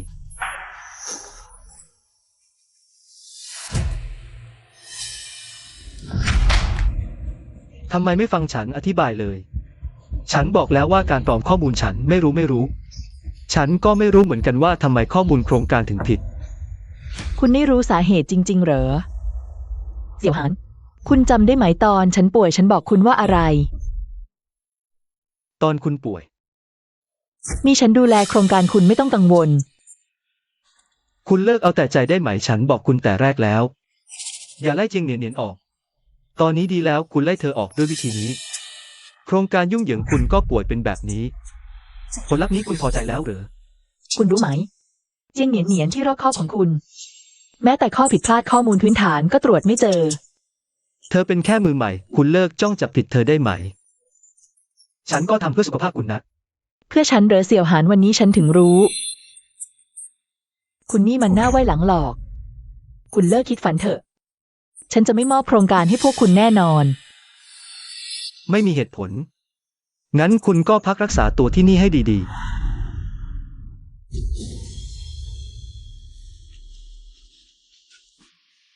ที่แท้ คุณรู้มาตั้งนานแล้วสินะ ตอนนี้เข้าใจแล้ว ความสำเร็จที่คุณพูดถึงตั้งแต่แรกมันก็เป็นแค่ภาพลวงตา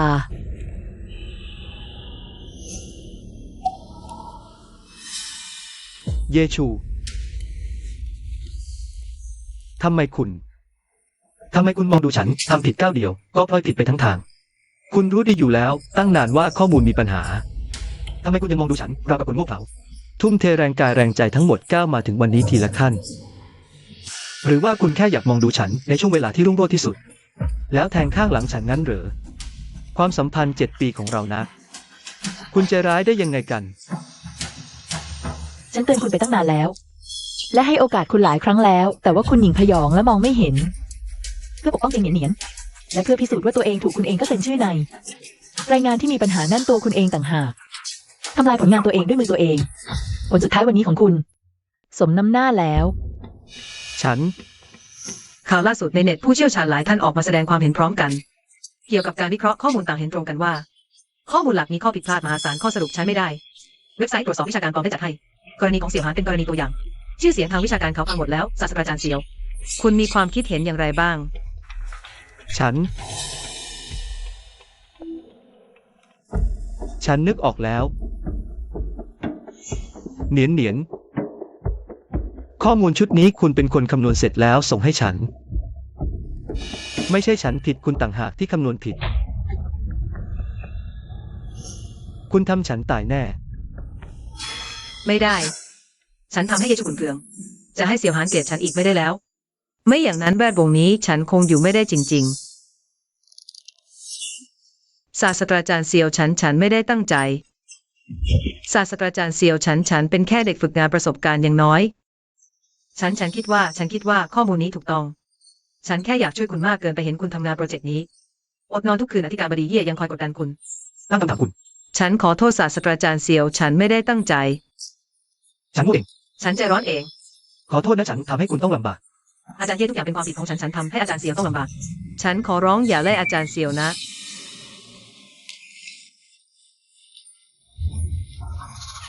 เหนียน ขอโทษฉันเพิ่งหุนหันไปหน่อยเรื่องนี้ไม่ใช่ความผิดของคุณ อาจารย์เซียวฉันยินยอมลาออกด้วยตัวเอง ขอแค่อาจารย์เหยกโทษให้กับความผิดพลาดของฉันไม่เอาผิดกับคุณ นี่ไม่ใช่ความผิดของคุณ คุณก็ไม่ได้ตั้งใจอยากกลัวมีฉันอยู่ตรงนี้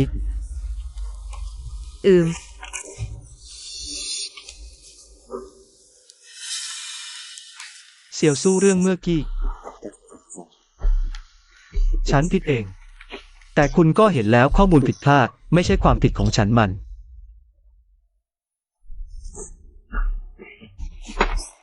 เนียนก็ไม่ได้ตั้งใจเธอเป็นแค่เด็กฝึกงาน เธอแค่อยากช่วยฉันมากไปเลยทำท่าฉันขอรับประกันกับคุณ เธอจะระวังมากขึ้นแน่นอนคุณดูสิเรื่องนี้ น่าจะ จบแค่นี้ได้ไหม ได้สิเซียวหาน งานแถลงข่าววันนี้จบลงแล้ว คุณพาสื่อมวลชนออกไปก่อน กรรมการทุกท่านก็เหนื่อยแล้ว จัดให้พวกเขาพักผ่อนข้างนอกก่อนเถอะ ครับอาจารย์เย่ต้องการให้ฉันอยู่ช่วยคุณจัดการเรื่องนี้ไหม ไม่จำเป็นนี่เป็นเรื่องภายในครอบครัวของฉัน ฉันเป็นคนดูคนผิด ฉันจัดการเอง ครับ ทุกท่านเชิญครับ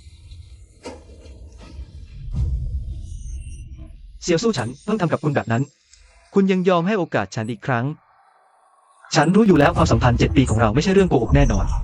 คุณยังมีฉันอยู่ในใจคุณมั่นใจได้ ฉันจะไม่ทำแบบนี้อีกไม่ต้องห่วงฉันจะสบายดี อย่ามโนอีกแล้วเซียวหาน สาเหตุที่ฉันค่อยๆไต่เต้ามาถึงวันนี้ ก็เพื่อไม่ให้ตัวเองต้องทนอีกแล้ว การจบที่ฉันพูดถึง คือความสัมพันธ์ระหว่างเราจบลงแล้ว ไม่มีอะไรเกี่ยวข้องกันอีก อาจารย์เย่ความผิดทั้งหมดเป็นของฉันขอร้องละอย่าไล่อาจารย์เซียว ไล่ฉันดีกว่าเนียนคุณอย่าเป็นแบบนี้ คุณก็ทำเพื่อฉัน คุณคิดว่าฉันเพิ่งตีเขาไปแล้ว คุณจะไม่มีเรื่องเหรอ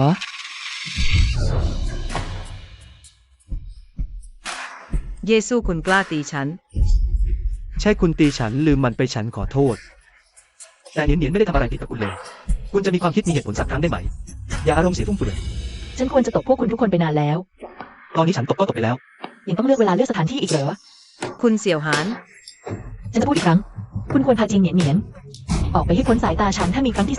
2 ฉันตบไม่ใช่แค่ใบหน้าพวกคุณแล้ว พอแล้ว เยซู แม้แต่ตอนที่ฉันคิดว่าตัวเองรุ่งเรืองที่สุด ฉันก็ยังอยากให้โอกาสคุณอยากเริ่มต้นใหม่กับคุณทำไมมาถึงคุณถึงกลายเป็นแบบนี้ ความสัมพันธ์7 ปีของเราเนี่ย ฉันกับคุณ กับสถาบันวิจัยนี้ฉันทุ่มเทแรงกายแรงใจไปขนาดนี้ คุณให้โอกาสฉันอีกครั้งไม่ได้เหรอ ฉันให้โอกาสคุณหลายครั้งแล้วคุณอย่าลืม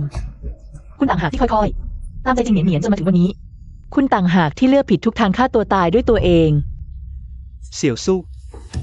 ฉันรู้ว่าคุณในใจไม่สบายใจ คุณคิดว่าฉันมีอะไรไม่เหมาะสมฉันแก้ไขได้ อย่างนี้ ฉันจะส่งเนียนไปทำงานที่อื่น ฉันรับรองว่าเธอจะไม่ปรากฏตัวต่อหน้าคุณอีก อย่างนี้ได้แล้วใช่ไหม คุณอย่าทะเลาะกันเลย คุณคิดว่าเป็นช่วยฉันอีกครั้ง เราเริ่มต้นใหม่กันเถอะ ออกไป เสี่ยวหานฉันจะพูดอีกครั้ง คุณถูกฉันไล่ออกแล้วจากชีวิตของฉัน ธุรกิจของฉัน แล้วพวกฉัน ถูกไล่ออกอย่างสมบูรณ์ เสี่ยวสู้รปภ เสี่ยวสู้คุณฟังฉันอธิบาย พวกคุณทำอะไรเธอเป็นภรรยาฉัน ภรรยาเก่า7 ปี เธอแค่โกรธชั่วคราวไม่ได้ไล่ฉันออกจริง คุณครับกรุณาออกไปทันที ๆ คุณปล่อยฉันคุณ ปล่อยมือ ศาสตราจารย์เซียวศาสตราจารย์เซียว ปล่อยคุณปล่อยฉัน พวกคุณทำกับฉันแบบนี้ฉันบอกคุณรอให้เสียสู้หายก่อน ฉันจะไม่ปล่อยพวกคุณแน่ฉันกำลังคุยกับพวกคุณอยู่นะ ศาสตราจารย์เซียวอย่าเพิ่งไปคิดกับพวกเขาก่อนเลยคิดหาวิธีดีกว่า ให้อธิการบดีเย่หายโกรธเธอ เสี่ยวสู้ทำกับคุณขนาดนี้แล้ว คุณยังคิดถึงเรื่องของเรา2 คนอยู่ ฉันไม่เข้าใจเลย คุณเป็นผู้หญิงที่ดีขนาดนี้ทำไมเธอถึงต้องจ้องจะกีดกันคุณตลอดเลย ศาสตราจารย์เซียวฉันไม่เป็นไรหรอกครั้งนี้ฉันทำผิดเอง เรามาคิดหาวิธีกันดีกว่าว่าจะทำยังไงให้อธิการบดีเย่หายโกรธ ขอแค่คุณทำตามที่ฉันบอก ฉันจะช่วยคุณทำให้เธอกลับมาเอง ทำให้เธอกลับมาจริงๆเหรอ เชื่อฉันเธอฉันจะทำให้คุณทั้งสอง กลับมาดีกันเหมือนเดิม ตกลง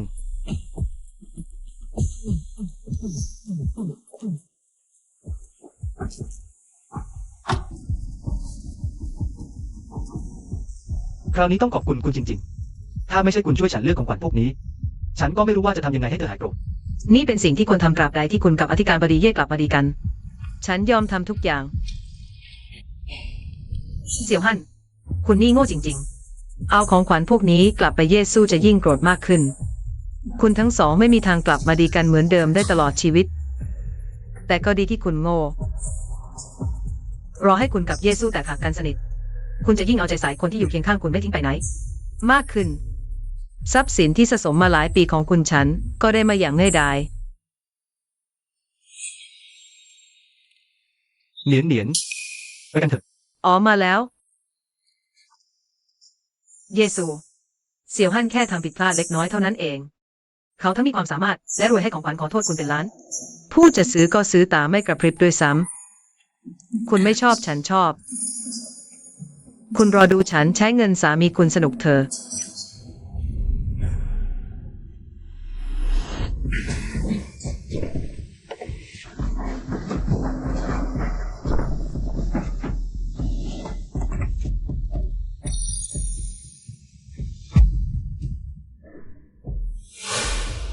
พวกคุณทำอะไรกัน นี่คือบ้านฉันหยุดเดี๋ยวนี้ เรามาตามคำสั่งคุณสาวเย่ เยซู เธอให้พวกคุณขนของ ศาสตราจารย์เสี่ยวอธิการบดีเย่จะไล่คุณออกไปจริง ๆ เหรอ เป็นไปไม่ได้ เธอไม่ใจดำขนาดนั้นหรอก ฉันสั่งให้พวกคุณหยุด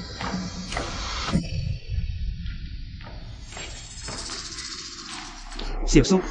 ทำไมคุณถึงปล่อยให้พวกเขาย้ายของออกจากบ้านหมดเลย คุณบ้าไปแล้วหรือ คุณเซียวตอนนี้คุณกับอาจารย์เย่ไม่มีอะไรเกี่ยวข้องกันแล้วโปรดรักษาระยะห่าง คุณเป็นใครกันฉันกำลังคุยกับเยซู ถอยออกไป มีอะไรก็พูดตรงนั้นแหละ คุณหมายความว่าอะไร เสี่ยวซูคุณไม่คิดถึงความสัมพันธ์สามีภรรยาเลยเหรอไม่เป็นไรเหรอ เซียวฮั่นอย่ามาตลก คุณยังคิดว่าเราเป็นสามีภรรยากันอยู่เลยเหรอ ที่รัก ขอโทษ ฉันรู้ว่าผิดแล้ว ดูสิ ฉันซื้อของขวัญให้คุณเยอะเลยสร้อยคอสร้อยข้อมือกระเป๋ารุ่นลิมิเต็ดด้วยล้วนแต่สิ่งที่คุณชอบที่สุด เสี่ยวฮั่นคุณคิดว่า ซื้อของพวกนี้มาแล้วเรื่องเก่าๆ ก็ลบล้างกันหมดเลยเหรอ แล้วคุณต้องการให้ฉันทำยังไงอีก หรือว่าคุณต้องให้ฉันคุกเข่าอ้อนวอนคุณถึงจะพอใจ ไม่ต้องแล้วโดนคนแบบคุณคุกเข่าอ้อนวอน ฉันรู้สึกทะเยอทะแยง เอาขยะที่คุณซื้อมานี่หนีไปให้พ้น ฉันไม่ต้องการ ขยะ ของพวกนี้ใช้เงินเป็นล้าน เนียนคอยช่วยฉันเลือกทีละชิ้น คุณไม่ชอบก็ไม่ต้องเอาแต่คุณก็ไม่ต้องพูดคำพูดที่รุนแรงขนาดนี้สิ เนียนช่วยคุณเลือกเหรอ อาจารย์ใหญ่เย่ฉันแค่อยากให้คุณกับศาสตราจารย์เสี่ยวกู้ดีกัน ไม่ได้มีความหมายอื่นฉัน เยซู คุณอย่าเกินไป เนียนแน่ว่าเธอจะงมงายแต่เธอก็ขอโทษคุณแล้ว คุณต้องจับผิดเธอขนาดนั้นหรือเธอเป็นแค่เด็กฝึกงาน คุณก็เป็นผู้ใหญ่เป็นครูภรรยาของเธอจำเป็นต้องทำร้ายกันขนาดนี้เหรอ ฉันไม่ได้จับผิดเธอ ไม่ได้ งั้นฉันกำลังจับผิดคุณ เสี่ยวฮันชาเขียวของเธอเป็นที่เกลียดชัง แต่คุณต่างหากที่เป็นต้นเหตุ คุณยอมให้เธอทำตัวเกินหน้าเกินตา ไม่สนความจริงคอยปกป้องเธอตอนนี้มาขอให้ฉันยกโทษ และให้เธอไปกับคุณเพื่อเลือกของขวัญ แม้เธอจะหันหน้ามาและตำหนิฉัน เป็นคุณเองที่ทำลายความสัมพันธ์นี้จนหมดสิ้น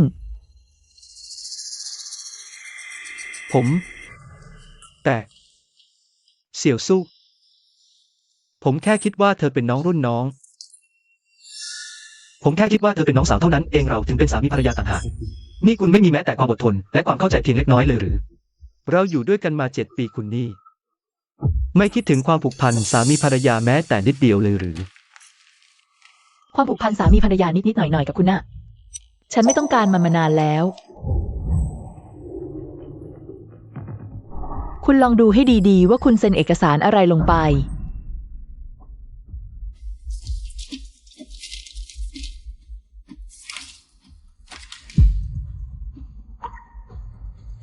ใบหย่า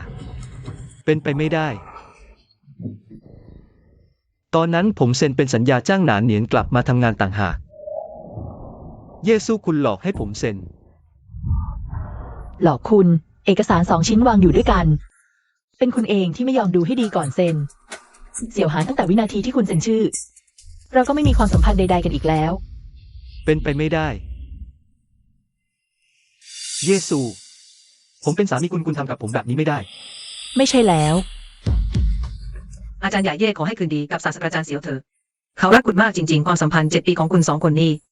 จะจบลงแค่นี้เลยหรือ นั้นเหนียน ฝีมือการแสดงขนาดนี้ไม่ไปเป็นนักแสดงน่าเสียดายจริง ๆ ฉันอยากกับเขานี่ไม่ใช่สิ่งที่คุณต้องการหรือ อาจารย์ใหญ่เย่ฉันจริง หุบปาก ฉันไม่อยากดูคุณ2 คนแสดงละคร ยามไล่เธอออกไปให้ฉัน ๆศาสตราจารย์เสียว คุณ เยซู เธอก็แค่หวังดีกับเรา เธอมีเจตนาดี คุณมีสิทธิ์อะไรทำกับเธอแบบนั้น นี่คือบ้านฉันใครมีสิทธิ์เข้ามาใครไม่มีสิทธิ์ ฉันเป็นคนตัดสินแค่หนังเหนียนเพียงต้องพูดถึง วันนี้แม้แต่คุณเสี่ยวหาน ก็ต้องออกไปให้เรียบร้อยเซลล์หนานได้เสี่ยวหานออกไปให้ฉัน ครับอาจารย์ใหญ่เย่ อย่าแตะตัวฉัน เยซูท่าทีขอโทษของฉันต่อคุณก็เพียงพอแล้ว เมื่อคุณใจร้ายอย่างนี้ก็อย่าหาว่าฉันไม่มีความหมายกับคุณ คุณจะคิดเงินใช่ไหม บ้านหลังนี้ ซื้อหลังจากแต่งงานถือเป็นทรัพย์สินร่วมของคู่สมรส คุณไม่มีสิทธิ์จัดการตามใจชอบ ฉันก็เป็นเจ้าของบ้านหลังนี้ ทรัพย์สินร่วมของคู่สมรส ดูให้ดีบ้านนี้ฉันเป็นคนจ่ายเงินเอง ซื้อเงินสดทั้งหลัง ในใบกรรมสิทธิ์บ้านไม่มีชื่อคุณตั้งแต่ต้นจนจบ ได้ ต่อให้บ้านนี้เป็นของคุณ แล้วอย่างอื่นล่ะเฟอร์นิเจอร์ตกแต่ง อย่างน้อยต้องมีส่วนของฉันบ้าง คุณจะคิดเงินใช่ไหม วันนี้ฉันจะคิดเงินกับคุณให้ชัดเจน ตอนแรกเราตกลงกันไว้คุณซื้อบ้านฉันซื้อเฟอร์นิเจอร์ พวกนี้ โซฟาโต๊ะกาแฟพรมม่านฉันเป็นคนจ่ายเงินเอง หยุดพูดเรื่องไร้สาระ เงินนิดหน่อยของคุณฉันไม่สนใจเลย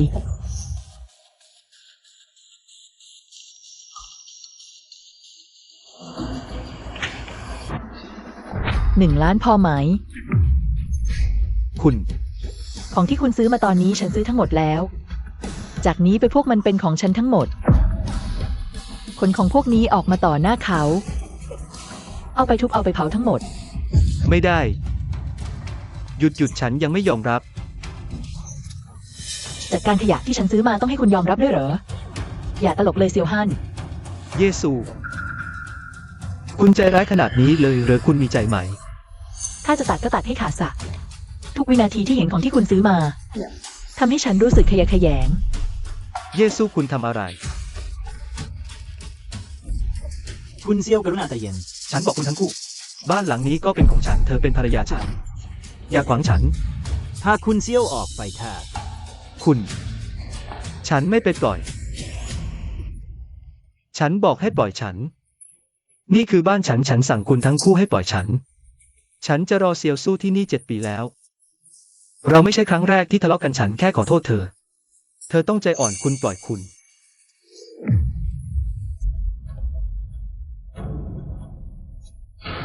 คุณทั้งคู่จะทำอะไรเปิดประตูคุณ เซียวสู้ เป็นไปได้ยังไง คุณไม่ต้องการฉันจริง ๆ เหรอ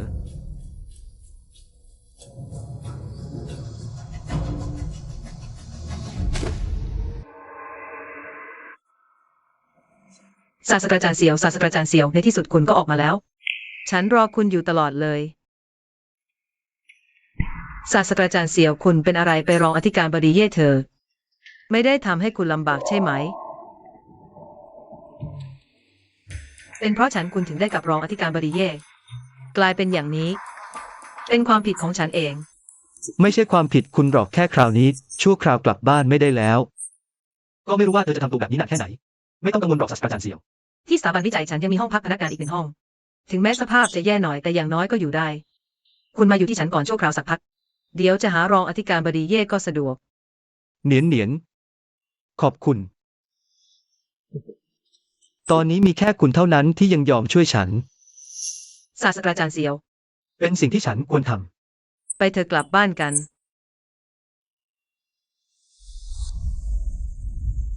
รองอธิการบดีเย่ฝ่ายจัดการหอพักแจ้งมาว่าเตี้ยหนินพาเซียวหันไปหอพักพนักงานแล้ว หอพักพนักงาน ฉันเกือบลืมไปเธอผ่านสัญญาจ้างกลับแล้ว ยังเป็นพนักงานของสถาบันวิจัยอยู่เลยเอี่ยนนึกว่าเซียวหานเป็นสามีรวยใหญ่จริง ๆ จะลำบากด้วยกันรอวันหน้าได้ดี รองอธิการบดีเย่ต้องปลดตำแหน่งจิ้งเหนียนทันทีไล่พวกเขาทั้งคู่ออกไป ไม่ต้องอยากเล่นก็ให้โอกาสเธอ ฉันจะดูว่าถ้าไม่มีฉันเลี้ยงดูหานจะยังเป็นสามีรวยใหญ่ของเธอได้อีกไหม เลี้ยงนกขมิ้นตัวนี้แผนการโลจิสติกแจ้งหอพักพนักงานว่าไม่อนุญาตให้บุคคลที่ไม่เกี่ยวข้องเข้า บอกเจียงเหนียนเหนียนกับเซียวหานบอกให้เจียงเหนียนเหนียนอยู่หอพักคนเดียว ไม่กระทั้งคู่ต้องออกไป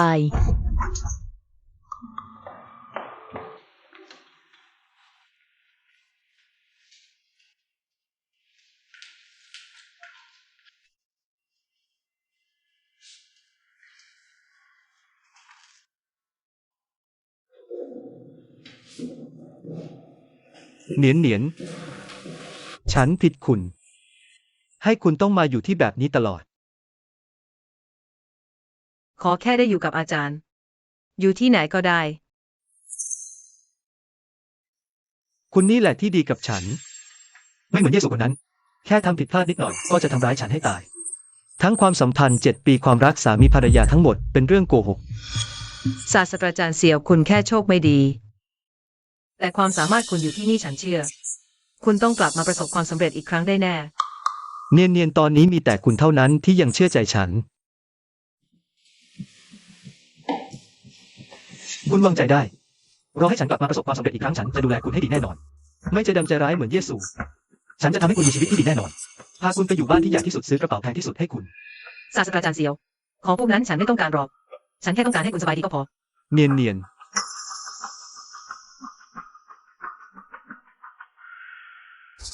ใครนะ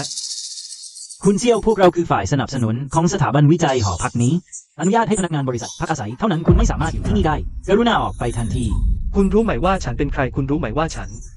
เคยมีส่วนร่วมมากแค่ไหนกับสถาบันวิจัยนี้ รู้แน่นอนแต่มันก็แค่คนนอก ถ้าไม่ใช่เพราะอธิการบดีเย่วันนี้คุณก็ไม่มีอะไรเลยตอนนี้ คุณกับสถาบันวิจัยนี้ไม่มีส่วนเกี่ยวข้องใดๆกรุณาให้ความร่วมมือ ออกไปทันที เยซูเธอนี่ใจดำจริงๆ แม้แต่หอพักพนักงานก็ไม่ยอมให้ฉันอยู่ต่ออีกสักหน่อย ไม่ให้อยู่ก็ช่างศาสตราจารย์เสี่ยวเราไปกันเถอะ เนียน ศาสตราจารย์เสี่ยวไม่ว่าจะไปไหน ๆ ฉันก็จะตามคุณไป ฉันจะไม่ทำให้ผิดหวัง ความเชื่อใจที่คุณมีต่อฉันแน่นอน เยซูคิดว่าฉันออกไปจากที่นี่แล้ว จะไม่มีที่ไปแล้วใช่ไหมบอกเธอไปว่าไม่มีทาง เก็บของวันนี้เราจะไปพักโรงแรมก่อน พรุ่งนี้ฉันจะพาคุณไปซื้อบ้าน ดี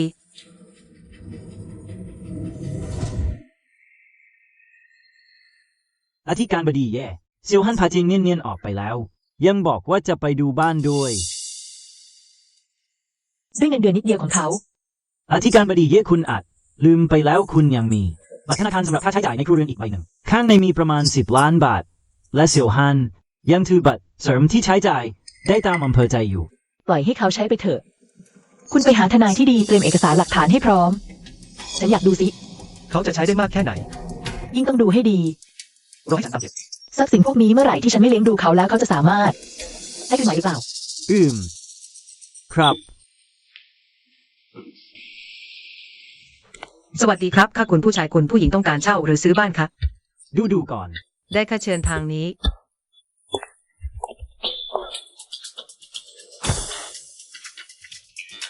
นี่คือห้อง2 ห้องนอนตกแต่งเรียบง่าย เหมาะมากสำหรับ2 คนอยู่ อันนี้ไม่ได้ค่ะห้องนั่งเล่นเล็กไปแสนก็ไม่ดี ศาสตราจารย์เซียวไม่เหมาะกับคุณเลย ชุดนี้ค่าเช่าเดือนละแค่ 3,000 ราคาคุ้มค่ามาก อันนี้ไม่ได้ฉันอยู่ไม่คุ้นคุณลองดูอันนี้ไหม นี่คือห้อง3 ห้องนอน อันนี้ยิ่งไม่ได้ใหญ่ไป เฟอร์นิเจอร์เก่าเกินพื้นก็ล้าสมัย เนียน เรามีแค่2 คนจำเป็นต้องใช้บ้านใหญ่ขนาดนี้ไหม กับเยซูขอโทษสักครั้ง ยังสามารถใช้เงินหลายล้านซื้อของขวัญได้เลย แต่กับฉันกลับตระหนี่ขนาดนี้ ยังต้องแกล้งทำต่อไปไม่งั้นเขาคงไม่ยอมใช้เงินจริงๆ ศาสตราจารย์เซียวขอโทษนะ ฉันคิดไม่รอบคอบไปฉันนึกว่าคุณแต่ก่อน อยู่บ้านใหญ่ๆแบบนั้นคงมองไม่เห็นบ้านแบบนี้เลย ฉันรู้ฉันเทียบกับอธิการเย่ไม่ได้ ตอนคุณอยู่กับอธิการเย่คุณอยู่แต่วิลล่าซื้อเงินสดแต่มาอยู่กับฉันกลับต้องมาเช่าบ้าน ฉันเป็นคนทำให้คุณต้องมาอยู่บ้านแบบนี้ ฉันรู้ฉันเทียบกับอธิการเย่ไม่ได้ เนียน ใครบอกว่าเราจะเช่า งั้นคุณผู้ชายต้องการ ฉันจะซื้อหาวิลล่าให้ฉันสักหลัง ฉันเคยสัญญาไว้ว่าจะให้สิ่งที่ดีที่สุดกับคุณ ไม่ต้องหาแล้ว ซื้อหลังที่ติดกับเยซูนั่นแหละ คุณเซียววิลล่าหลังนั้นกำลังวางขายพอดีเจ้าของตั้งราคา 18 ล้าน เท่าไหร่ 18 ล้าน ศาสตราจารย์เซียว แพงไปไหม ไม่งั้นเรายังเช่าดีกว่าไหม่ฉันรู้ฉันไม่คู่ควร กลับบ้านแบบนี้ ไม่แพง ดาวขั้นต่ำเท่าไหร่ ขั้นต่ำ 30% 5 ล้าน 4 แสน รอฉันแป๊บหนึ่ง ฉันจะไปจ่ายเงิน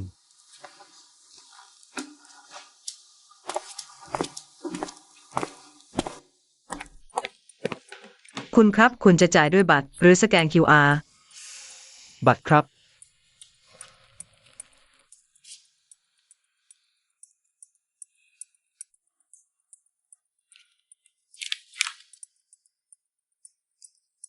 คุณครับ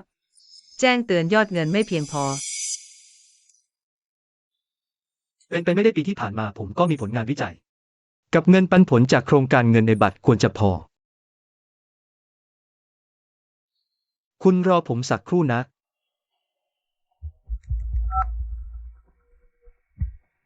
ฮัลโหล ผมอยากสอบถามหน่อยยอดเงินในบัตรธนาคารของผม คุณเซียวตามข้อกำหนดการลงทุนของธนาคาร ถ้าเกิดจากการกระทำของคุณทำให้เกิดการผิดสัญญาต้องชดใช้ค่าเสียหาย ค่าปรับจำนวนมากบัตรธนาคารในนามของคุณได้ถูกหักเงิน อัตโนมัติตามลำดับแล้ว หมดเกลี้ยงเลย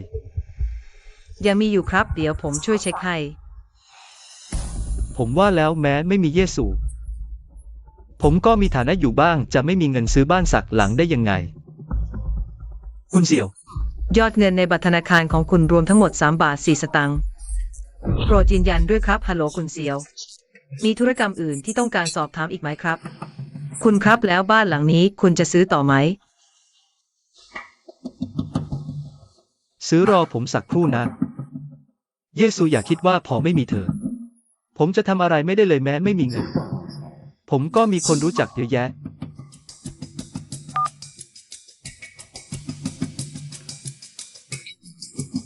คุณจาง ศาสตราจารย์เซียว คือว่าตอนนี้กระเป๋าเริ่มตึงอยากจะ ขอยืมเงินคุณมาหมุนหน่อย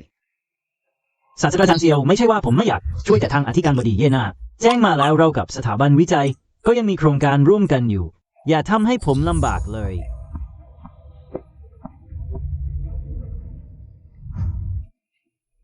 ศาสตราจารย์เซียวได้ยินมาว่าคุณกับอธิการบดีเย่หย่าแล้ว ทางผมก็ไม่สะดวกเหมือนกันคุณไปหาคนอื่นแทน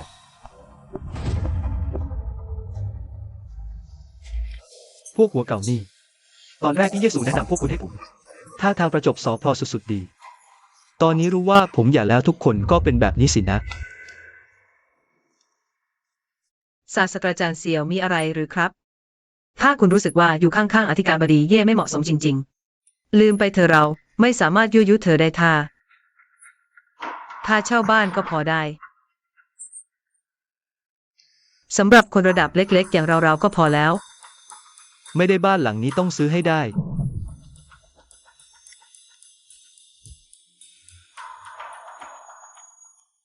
บัตรใบนี้ เป็นบัตรเสริมสำหรับค่าใช้จ่ายในครอบครัวของผมกับเสี่ยวสูปีที่ผ่านมาผมก็ทุ่มเทไม่น้อย เงินหลาย10 ล้านในบัตรใบนี้อย่างน้อยก็ต้องมีส่วนของผมครึ่งหนึ่ง ผมใช้ก็สมควรแล้ว สแกนบัตร ได้เลย ไปเซ็นสัญญา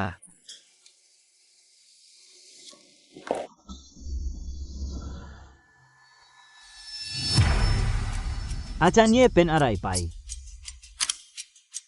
ไม่มีอะไรหรอกไม่ต้องรอให้ครบเดือนเพื่อขอใบหย่าแล้ว เตรียมตัวฟ้องอย่าดีกว่า เสี่ยวฮั่นฉันจะดูให้ดีเงินทุกบาททุกสตางค์ที่เธอใช้เป็นแม้จะขายของขายบ้าน จะเอามาจ่ายคืนไหวหรือเปล่า คุณขบัตรของท่าน นี่คือสัญญาของเรากรุณาตรวจดู ถ้าไม่มีปัญหาอะไรเราก็เซ็นได้เลย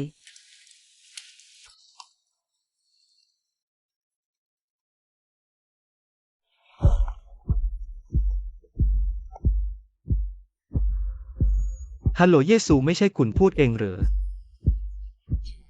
ว่าไม่แคร์ความเป็นสามีภรรยาต่อกันแล้ว ตอนนี้ทำไมถึงนึกขึ้นได้ โทรหาฉันละยังไง เห็นฉันกับเหนียนเหนียนจะจากไปจริงๆ เลยเสียดายแล้วเหรอ คิดไปเอง เสี่ยวฮั่นฉันมาบอกเธอ3 วันต่อจากนี้ อย่าลืมมาที่ศาลฟ้องหย่ากับฉัน แม้แต่ระยะเวลาที่ทบทวน1 เดือนเธอยังรอไม่ไหว รีบหย่ากับฉันขนาดนั้นเลยเหรอ ฉันไม่อยากเถียงกับคนอย่างเธอจงใช้เงินคืนให้หมด ฉันอาจจะยังให้โอกาสเธอออกจากบ้านมือเปล่าได้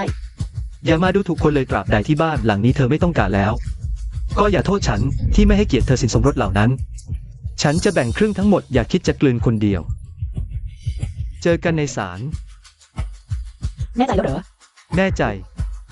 3 วันต่อมาเจอกันในศาลอย่าได้เสียดาย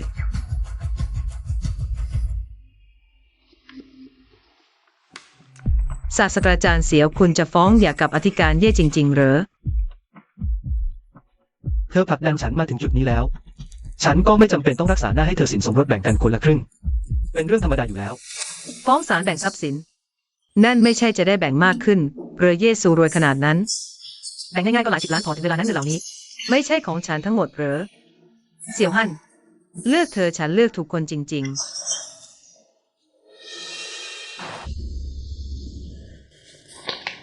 เสี่ยวฮั่น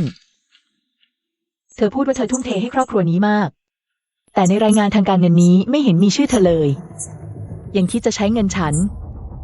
แบ่งทรัพย์สินฉัน เธอก็รอใช้เงินคืนและขอโทษ ออกจากบ้านมือเปล่าเถอะ ๆ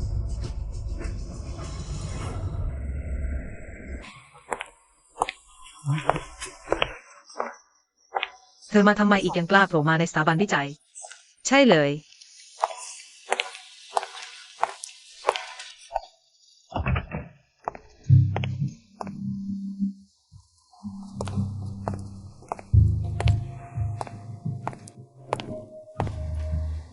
อาจารย์ใหญ่เย่ ผมมาแล้วมีอะไรก็พูดมาเร็ว เจียงเหนียนเหนียน ข้อมูลการทดลองที่คุณรับผิดชอบไม่มีสักอันที่ถูกต้องเลย ทุกอันเพื่อนร่วมงานต้องตรวจสอบใหม่คุณมันไม่เหมาะ กับงานนี้เลยไปที่ฝ่ายบุคคลรับจดหมายเลิกจ้างได้เลย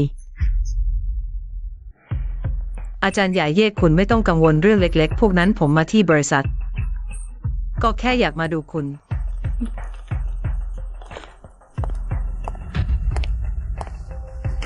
อาจารย์ใหญ่เย่ คุณพยายามหนักทุกวันมีประโยชน์อะไรล่ะ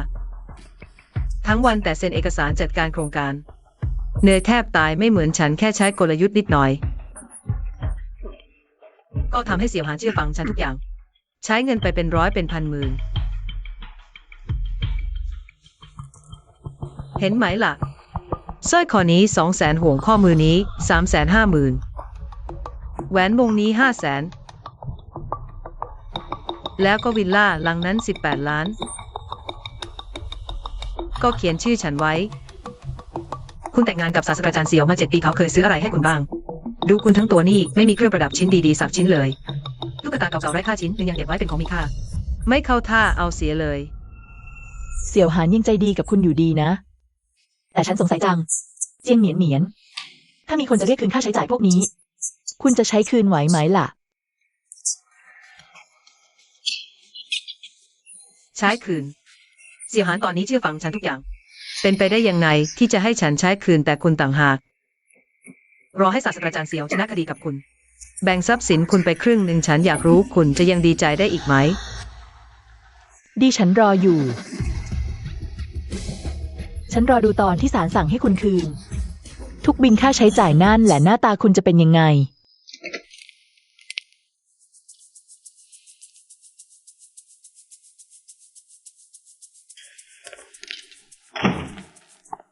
ศาสตราจารย์เสี่ยวนี่คุณทำไมไม่จัดเก็บอะไรเลยล่ะ ผมยังทำวิจัยเดิมอยู่ไม่ว่าง คุณช่วยจัดซะหน่อยสิ ให้ผมจัด ใช่แล้วก่อนหน้านี้เสี่ยวซูอยู่ เธอเป็นคนจัดการตอนนี้เธอไม่อยู่แล้ว ก็ต้องคุณจัดการสิ ศาสตราจารย์เสี่ยว บ้านหลังใหญ่ขนาดนี้ฉันคนเดียว จะจัดการไหวยังไงล่ะ ไม่เอา เราจ้างแม่บ้านมาสิ ได้นะคุณจัดการเอาก็ได้ผมกำลังยุ่งอยู่ อย่ามารบกวนผม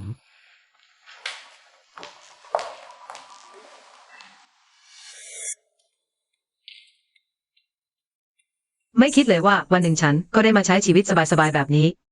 ที่บ้านก็มีคนรับใช้ได้แล้ว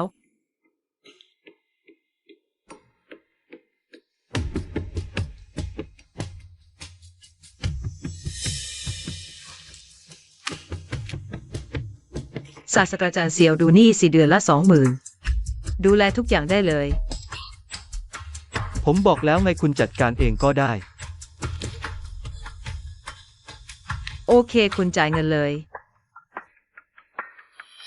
ผมจ่ายก่อนหน้านี้ตอนที่เสียสูอยู่ เรื่องบ้านเรื่องเรือนเธอจัดการเองหมดเงินเล็กน้อยแค่นี้คุณจ่ายหน่อย ก็จบแล้วไม่ใช่เหรอ ผมจ่าย ศาสตราจารย์เซียว คุณบอกเองว่าจะทำให้ฉันมีชีวิตที่ดีแต่ตอนนี้ เงินเล็กน้อยแค่นี้ยังต้องให้ฉันจ่ายอีก ศาสตราจารย์เซียวคุณก็ยังคิดว่าฉันไม่คู่ควรใช่ไหม ก่อนหน้านี้ตอนที่อธิการบดีเย่อยู่ทุกอย่างในบ้านดีที่สุด ฉันอิจฉาจังเลย แต่ตอนนี้ฉัน พอแล้ว ฉันจ่ายเอง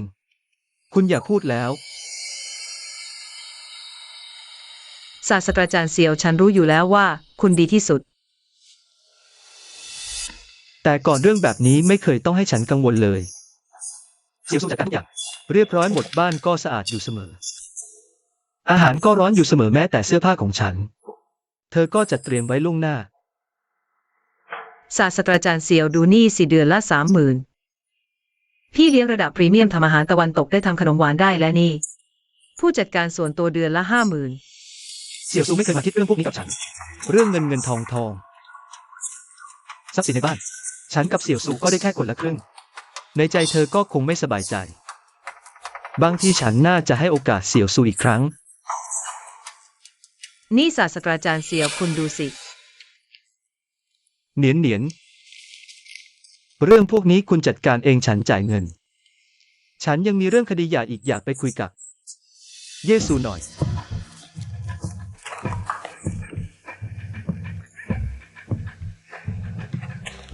ศาสตราจารย์เซียว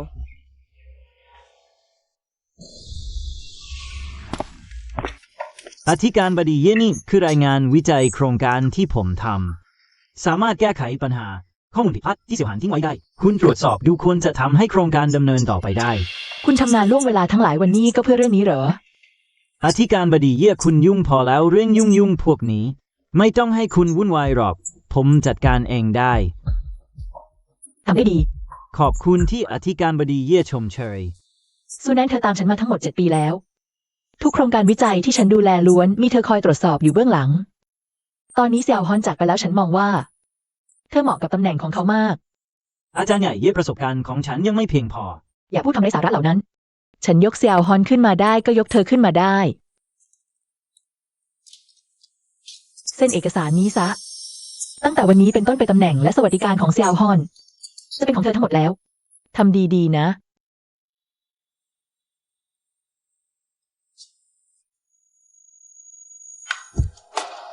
อาจารย์ใหญ่เย่ฉันเข้าใจแล้ว ฉันจะไม่ทำให้ท่านผิดหวังแน่นอน ไปเตรียมตัวได้แล้ว หลบไปฉันมีเรื่องจะคุยกับเยชูหลบไป ท่านอธิการเย่ขอโทษครับ พวกเราห้ามไม่อยู่ เธอลงไปก่อนเถอะ ครับ เซียวฮอน บุกเข้ามาในห้องทำงานของฉันต้องการอะไรกันแน่ เซียวชูฉันมีเรื่องจะบอกเธอ เรา2 คนจะคุยอะไรกันเธอออกไปก่อน ขอโทษนะฉันฟังแต่ท่านอาจารย์ใหญ่เย่เท่านั้น ซูแนนเป็นคนของฉันส่วนเธอไม่ใช่ ฉันว่าคนที่ควรออกไปไม่ใช่เขา แต่เป็นเธอต่างหาก ฉันจะคุยเรื่องส่วนตัวด้านความสัมพันธ์กับเธอ เขาเป็นคนนอกมีสิทธิ์อะไรมาฟัง คนนอก เซียวฮอน เรากำลังเตรียมคดีใหญ่อยู่แล้ว ระหว่างฉันกับเธอมีแต่เรื่องงานไม่มีความรู้สึกใดๆทั้งสิ้น ยิ่งไม่มีเรื่องส่วนตัวให้พูดถึง ส่วนซูแนนคือผู้อำนวยการคนใหม่ที่ฉันแต่งตั้ง เป็นลูกน้องที่ฉันไว้ใจที่สุดฉันให้เขาอยู่ เขาก็มีสิทธิ์ที่จะอยู่ เธอให้ตำแหน่งของฉันแก่เขาแล้ว ใช่ตั้งแต่วันนี้ตั้งแต่ตอนนี้ เขามีสิทธิ์อะไรมานั่งตำแหน่งของฉัน ตำแหน่งเธอฉันให้เธอ ฉันให้ได้ก็เอากลับคืนมาให้คนที่มีสิทธิ์มากกว่า เยชู เธอมีสิทธิ์อะไรเอาของฉันไปให้คนนอก น่าเสียดายที่ฉันยังสงสารเธอต้องเสียทรัพย์สินครึ่งหนึ่งให้ฉัน ของเหล่านั้นเป็นของฉันตั้งแต่แรกไม่เกี่ยวอะไรกับเธอเลย รปภช่วยเชิญคุณเสี่ยวออกไปที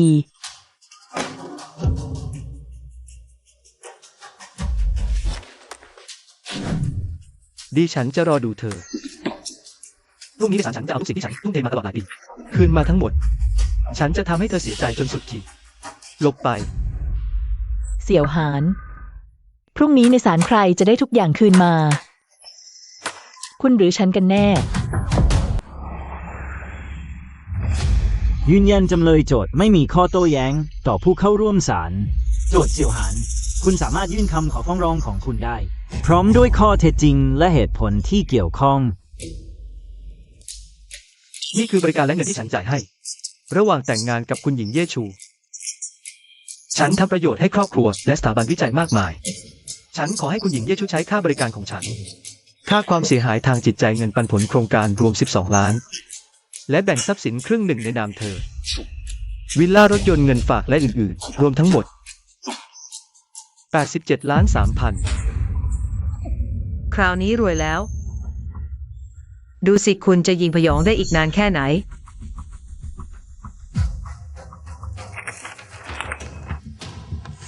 จำเลยมีอะไรจะกล่าวไหม ท่านผู้พิพากษาเสี่ยวหานมีหลักฐานจะยื่น ฉันก็มี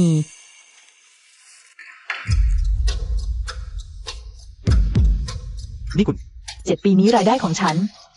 มากกว่ารายได้เสี่ยวหาน20 เท่า แต่การใช้จ่ายของฉันไม่ถึงเศษเสี้ยวของเขา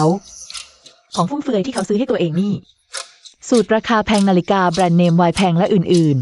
ๆ มากกว่าค่าใช้จ่ายของฉันและทั้งครอบครัวเสียอีก ก่อนยาเสี่ยวหานปลอมแปลงผลงานวิชาการทำให้โครงการสถาบันวิจัยล้มเหลวขาดทุน20 ล้าน เงินนี้ฉันออกเองทั้งหมด เสี่ยวหานตลอด7 ปีกินเที่ยวเล่นใช้เงินฉันทั้งหมด วิจัยโครงการก็ใช้เงินฉันกับทั้งครอบครัวเรา และมีส่วนร่วมในการทำงานน้อยกว่า1 ใน 10นายผู้พิพากษา ที่ฉันพูดมีอยู่ในหลักฐานที่ยื่นแล้วโปรดพิจารณาด้วย อย่ามาล้อเล่น อะไรไม่ถึง1 ใน 10คุณไม่เคย เป็นการเสียสละของฉันเลย คุณผิดแล้วเสี่ยวหาน ทุกสิ่งที่คุณทำฉันจำได้หมดยินจำนี่หมาย4 ปีก่อนวันที่14 กุมภาพันธ์ วันวาเลนไทน์คุณบอกจะเซอร์ไพรส์พาฉันไปห้าง สุดท้ายคุณซื้อนาฬิการาคา1 ล้านให้ตัวเอง ซื้อดอกไม้100 บาทให้ฉัน เอาอันนี้ห่อให้หน่อย มากว่าล้าน ศาสตราจารย์เสียว กับตัวเองนี่ไม่เสียดายเลย ที่รัก นาฬิกาคือใบหน้าที่2ของผู้ชายเลยต้องเลือกที่ดี ให้ตัวเองได้ขนาดนี้ แล้วของขวัญให้เมียฉันล่ะ ไม่ได้ซื้อดอกไม้ให้เหรอ นี่คุณยังเก็บไว้เลย ไม่ใช่แค่นั้น ยังมีนี่สิงหาคม3 ปีก่อน คุณบอกว่าจะไปร่วมประชุมวิชาการกับฉัน ต้องใช้สูตรชุดใหม่ฉันก็ตกลง ผลคือคุณซื้อมาเลยชุดสูตรหรูราคา100,000 กว่าบาท ยังจ่ายเพิ่มอีก200,000 กว่า ซื้อรองเท้าหนังรุ่นลิมิเต็ด ดูสูตรใหม่ที่ฉันซื้อดีไหม สายตาดีใช่ไหม แน่นอน สูตร138,000 รองเท้า120,000 ไม่ได้บอกแค่ซื้อสูตรเหรอ รองเท้าซื้อไปด้วยฉันไปประชุมวิชาการ แทนหน้าสถาบันวิจัยแต่งตัวดีหน่อยทำไม ทำไม ยุ่งจัง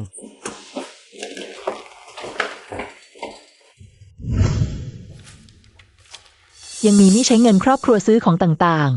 ๆ สินค้าแบรนด์หรูและสินค้าอุปโภคบริโภค รวมถึงบ้านที่คุณเพิ่งซื้อไม่นานนี้ เครื่องประดับต่างๆที่ซื้อให้จองเนียนนิน และแม่บ้านเซียวฮอน ใช้เงินฉันทำตัวรวยไม่รู้สึกละอายเลย ทรัพย์สินครอบครัวนี้ นี่ไม่ใช่ของเซียวฮอนเองเหรอ ศาสตราจารย์เซียวคุณพูดเร็วๆสิ เซียวฮอนคุณคิดว่าสิ่งที่คุณทำทั้งหมดนี้ ฉันจำไม่ได้เหรอ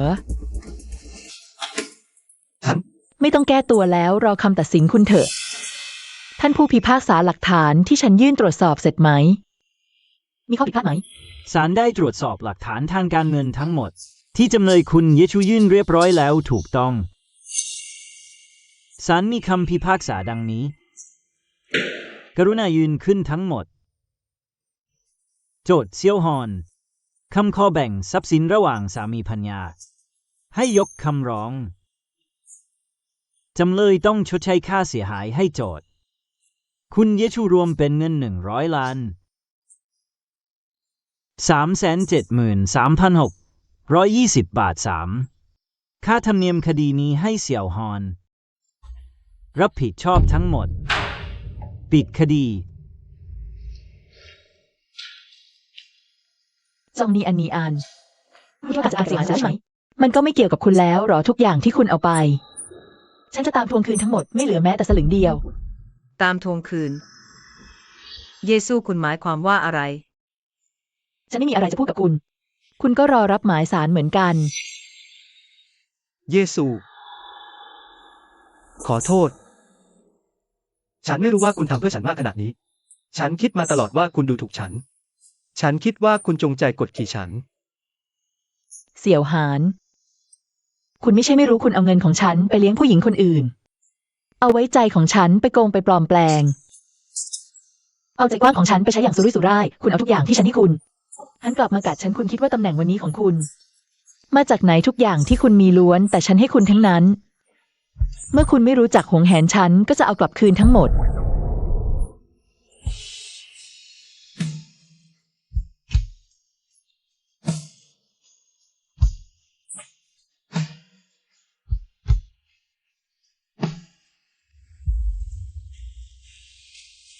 100 ล้านเสี่ยวหาน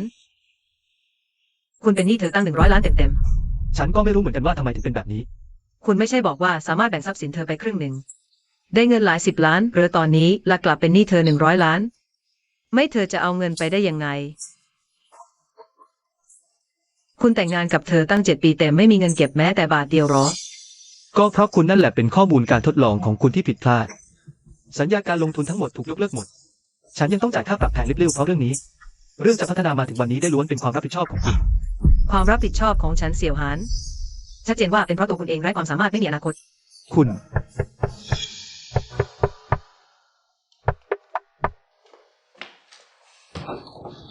คุณเสี่ยวหาน ใช่ผมเอง นี่คือหนังสือแจ้งการบังคับคดีจากศาลตามคำพิพากษาหย่าคุณต้องจ่ายให้คุณเยซูเป็นจำนวน100,373,620 บาท นอกจากนี้จากการสืบสวนพบว่าคุณเพิ่งซื้อวิลล่าและเฟอร์นิเจอร์ทรัพย์สินทั้งหมดนี้มาจากบัญชีส่วนตัวของคุณเยซูเราจะตามทวงคืนตามกฎหมายเพื่อชดเชยค่าเสียหาย อะไรนะ ตามทวงคืนบ้านหลังนี้เขียนชื่อผมคุณมีสิทธิ์อะไรมาทวงคืน คุณจริงเนียนวิลล่าหลังนี้จากการตรวจสอบบัญชีธนาคารรู้มาจากบัญชีร่วมครอบครัวของคุณเสี่ยวหานและคุณเยซูคุณเสี่ยวหานใช้จ่ายเงินครอบครัวโดยพลการมอบให้คนที่3ตามกฎหมายต้องคืนทั้งหมดคุณเสี่ยวระวังวันสิ้นสุดการบังคับใช้ อะไรนะปรากฏว่าเงินที่ฉันใช้ทั้งหมดเป็นของเยซู เป็นไปได้ยังไง คุณแต่งงานกับศาสตราจารย์เสี่ยว7 ปีเขาซื้ออะไรให้คุณบ้าง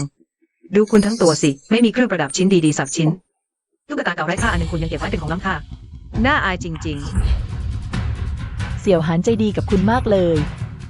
แต่ฉันสงสัยจัง เจียงเหนียน ถ้ามีคนจะตามเก็บค่าใช้จ่ายพวกนี้ของคุณ คุณจะคืนไหวไหม ๆ คืน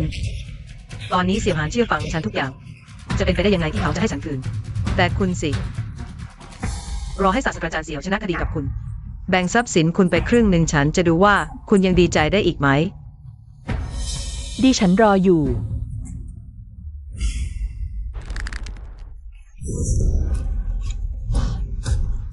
เสี่ยวหานคุณนี่มันขยะ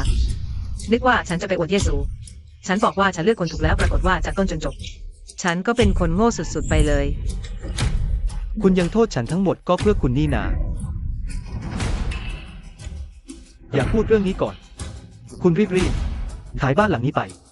รวมถึงของที่ฉันซื้อให้คุณทั้งหมดขายไปให้หมด คืนไปบางส่วนก่อน ทำไมล่ะของทั้งหมดนี้คุณซื้อให้ฉัน ทำไมฉันต้องคืนให้เยซูแทนคุณ ทำไม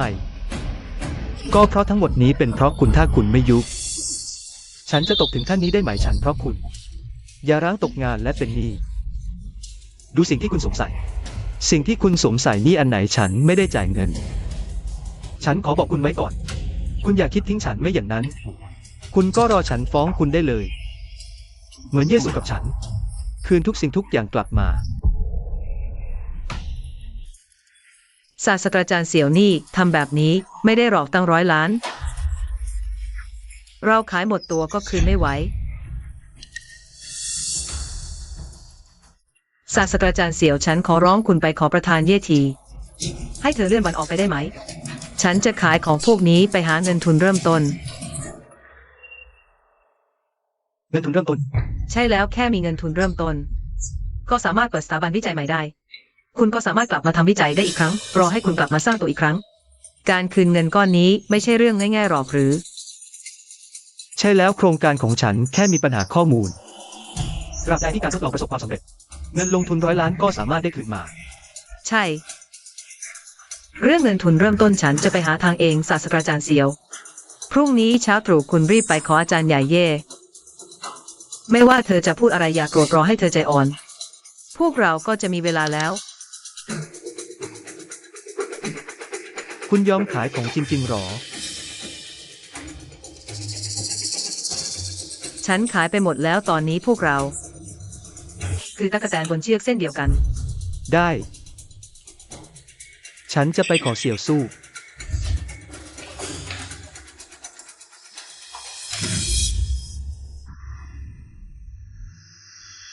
เสี่ยวสู้ ปล่อย เสี่ยวสู้ คุณก็แค่อยากให้ฉันเสียใจ ให้ฉันยอมรับผิดใช่ไหม ฉันยอมแล้วฉันคุกเข่าขอโทษคุณได้ไหมคุณก็แค่ เลื่อนวันชำระเงินออกไปอีก1 ปี ถือว่าฉันขอร้องคุณได้ไหม คุณให้โอกาสฉันกลับมาสร้างตัวอีกครั้ง ฉันก็เพื่อคืนเงินคุณนี่แหละถึงได้มาขอร้องคุณแบบนี้ เสี่ยวฮั่นคุณยังจำได้ไหม ตอนที่คุณอยากฟ้องร้องฉันว่าพูดยังไง ดีรอฉันไว้พรุ่งนี้ในศาลฉันจะ เอาทุกสิ่งที่ฉันให้ไปทั้งหมดคืนมา ให้คุณเสียใจสุด อยากให้ฉันให้โอกาสคุณคู่ควรหรอ ๆ เซียวสู้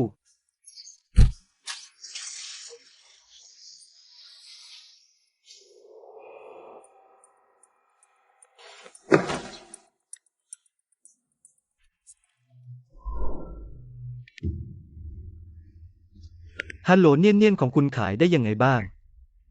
เซียวสู้หมายความว่า เธอไม่ยอมเลื่อน ดังนั้นพวกเราต้อง พอแล้วอย่ามารบกวนฉันกำลังขายอยู่อาจารย์ใหญ่เย่ไม่ยอมเลื่อน คุณก็ไปขอร้องต่อสิบอกฉันทำไม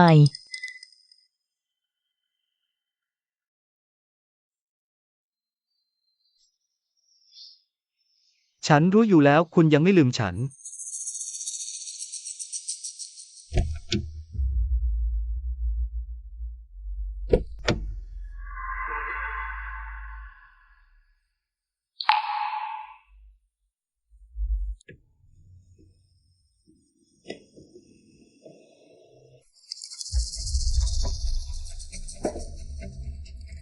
ชนแก้ว เ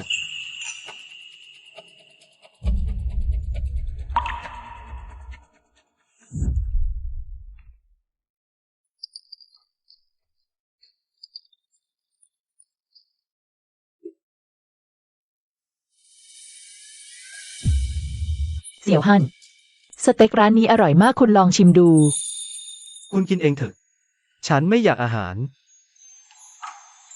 ช่วงนี้คุณชอบมองมือถือตลอดเพราะโครงการยุ่งเหรอ ยุ่งมาก คุณกินเองก่อนสถาบันวิจัยยังมีงานฉันไปก่อน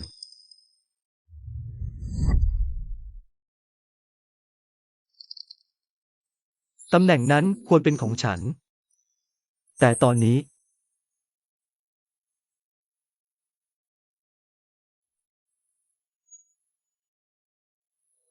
เซียวชู ฉันต้องทำยังไงคุณถึงจะยกโทษให้ฉันใช่ไหม ตราบใดที่ฉันชดเชยทุกสิ่งที่ทำไปก่อนหน้านี้ คุณถึงจะให้โอกาสฉันสักครั้ง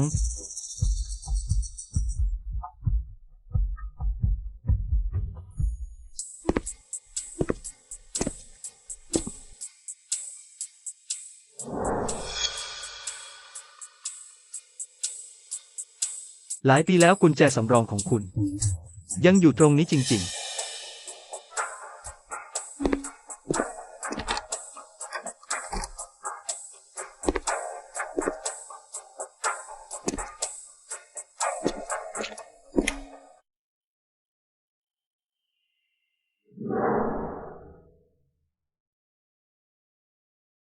ตรงนี้ ยังเหมือนตอนก่อนที่ฉันจะจากมา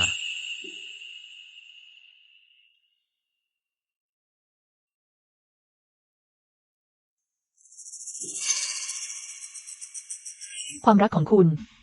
ไร้ค่าจริง เยชู ๆ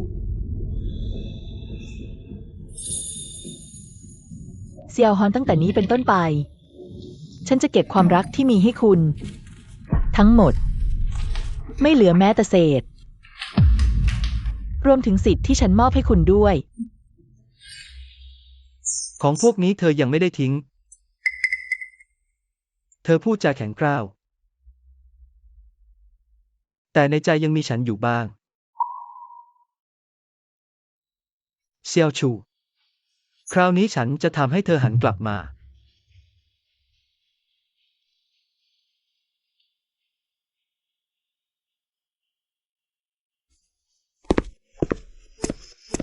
อาจารย์ใหญ่แย่เซียวฮอนให้ฉันเอาของพวกนี้มาให้คุณ และบอกว่าเขาจะรออยู่หน้าประตู จนกว่าคุณจะยอมพบเขาฉันก็ทำอะไรไม่ได้ นี่แหละที่ฉันวางไว้ในห้องนั่งเล่น เดิมทีจะให้คนมาทิ้งไปไหนหมดแล้ว ที่แท้เขาเอาไปซะเอง ของพวกนี้จะจัดการทิ้งไหม ทิ้งหมดเลย ครับอาจารย์ใหญ่แย่นอกจากนี้กระบวนการยึดทรัพย์เริ่มแล้ว ทรัพย์สินทั้งหมดในนามเซียวฮอนกำลังอยู่ในขั้นตอนการอายัดและฝังทั้งเนียนตามกฎหมายกำหนด ทรัพย์สินทั้งหมดที่เซียวฮอนมอบให้เธอ ต้องคืนให้คุณเต็มจำนวน แจ้งฝ่ายกฎหมายจัดการให้เรียบร้อย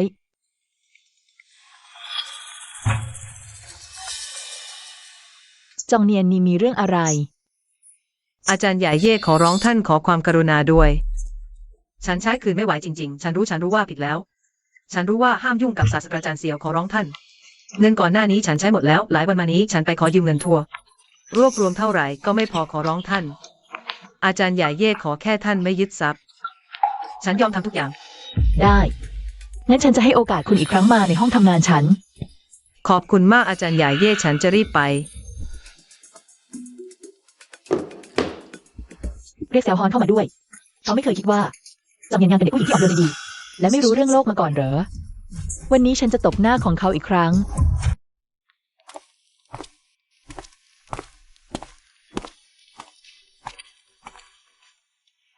เซียวชู ในที่สุดคุณก็ยอมเจอฉันแล้ว อย่าพูดเยอะเข้าประเด็นเลย คุณอยากให้ฉันขอโทษ อยากให้ฉันเสียใจ คุณก็ได้ดั่งใจทุกอย่างแล้ว ดูสิฉันเป็นผู้ชายตัวใหญ่คนหนึ่ง คุกเข่าขอคุณไม่รู้กี่ครั้งแล้ว คุณให้อภัยฉันเถอะ แล้วจองนีอันนี้อะล่ะ ผ่านช่วงเวลานี้มาฉันก็มองเห็นชัดแล้ว เธอคนนี้ อายุยังน้อยไปหน่อย ชอบโอ้อวดเล็กน้อย แต่คุณไม่รู้เหรอ วันนั้นที่เธอรู้ความจริงแล้ว ก็หาทางช่วยฉันใช้เงินคืนขายเครื่องประดับบ้าน หมดเลยบอกว่าจะหาเงินทุนเริ่มต้นให้ฉัน หลังจากเราสองคนกลับมาแต่งงานกันอีกครั้ง รอให้เธอใช้เงินคืนหมดแล้ว ไม่เอาผิดกับเธอได้ไหม ยาวฮอน คุณนี่ไม่ทำให้ความคาดหวังของฉันผิดหวังเลยสักนิด ไปเถอะไปนั่งรอที่ห้องพักข้างๆอย่าส่งเสียง อะไรนะ ฉันจะเชิญคุณดูละครดีๆสักเรื่อง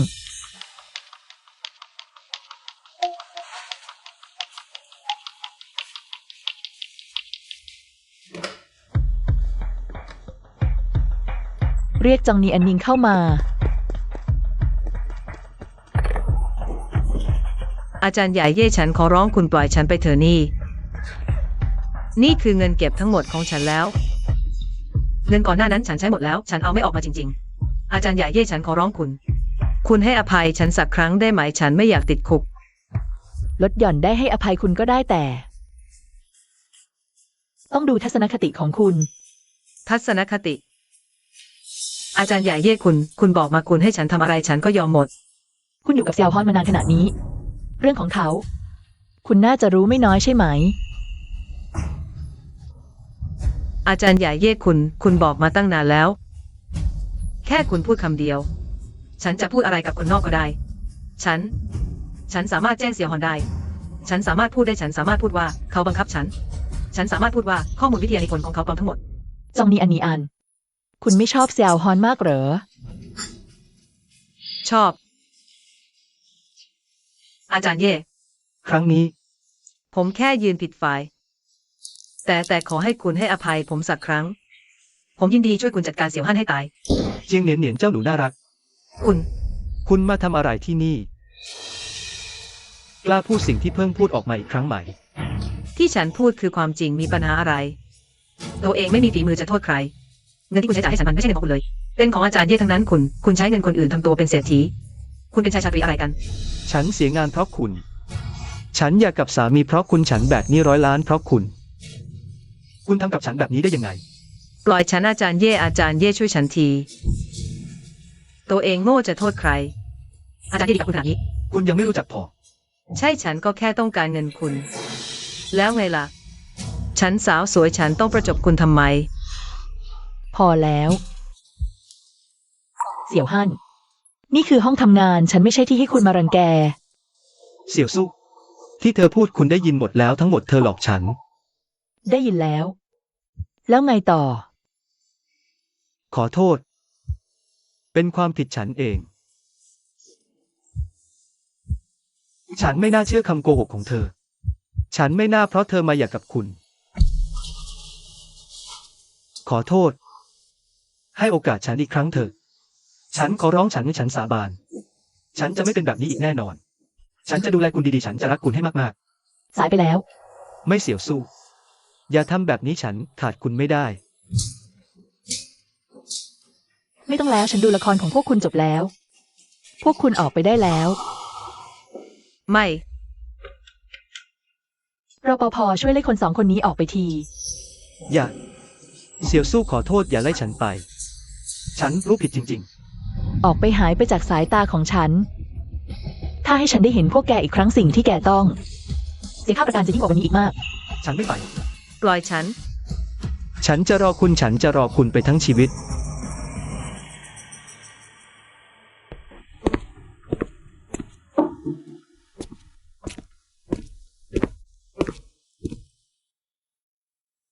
อาจารย์เย่คุณสบายดีไหม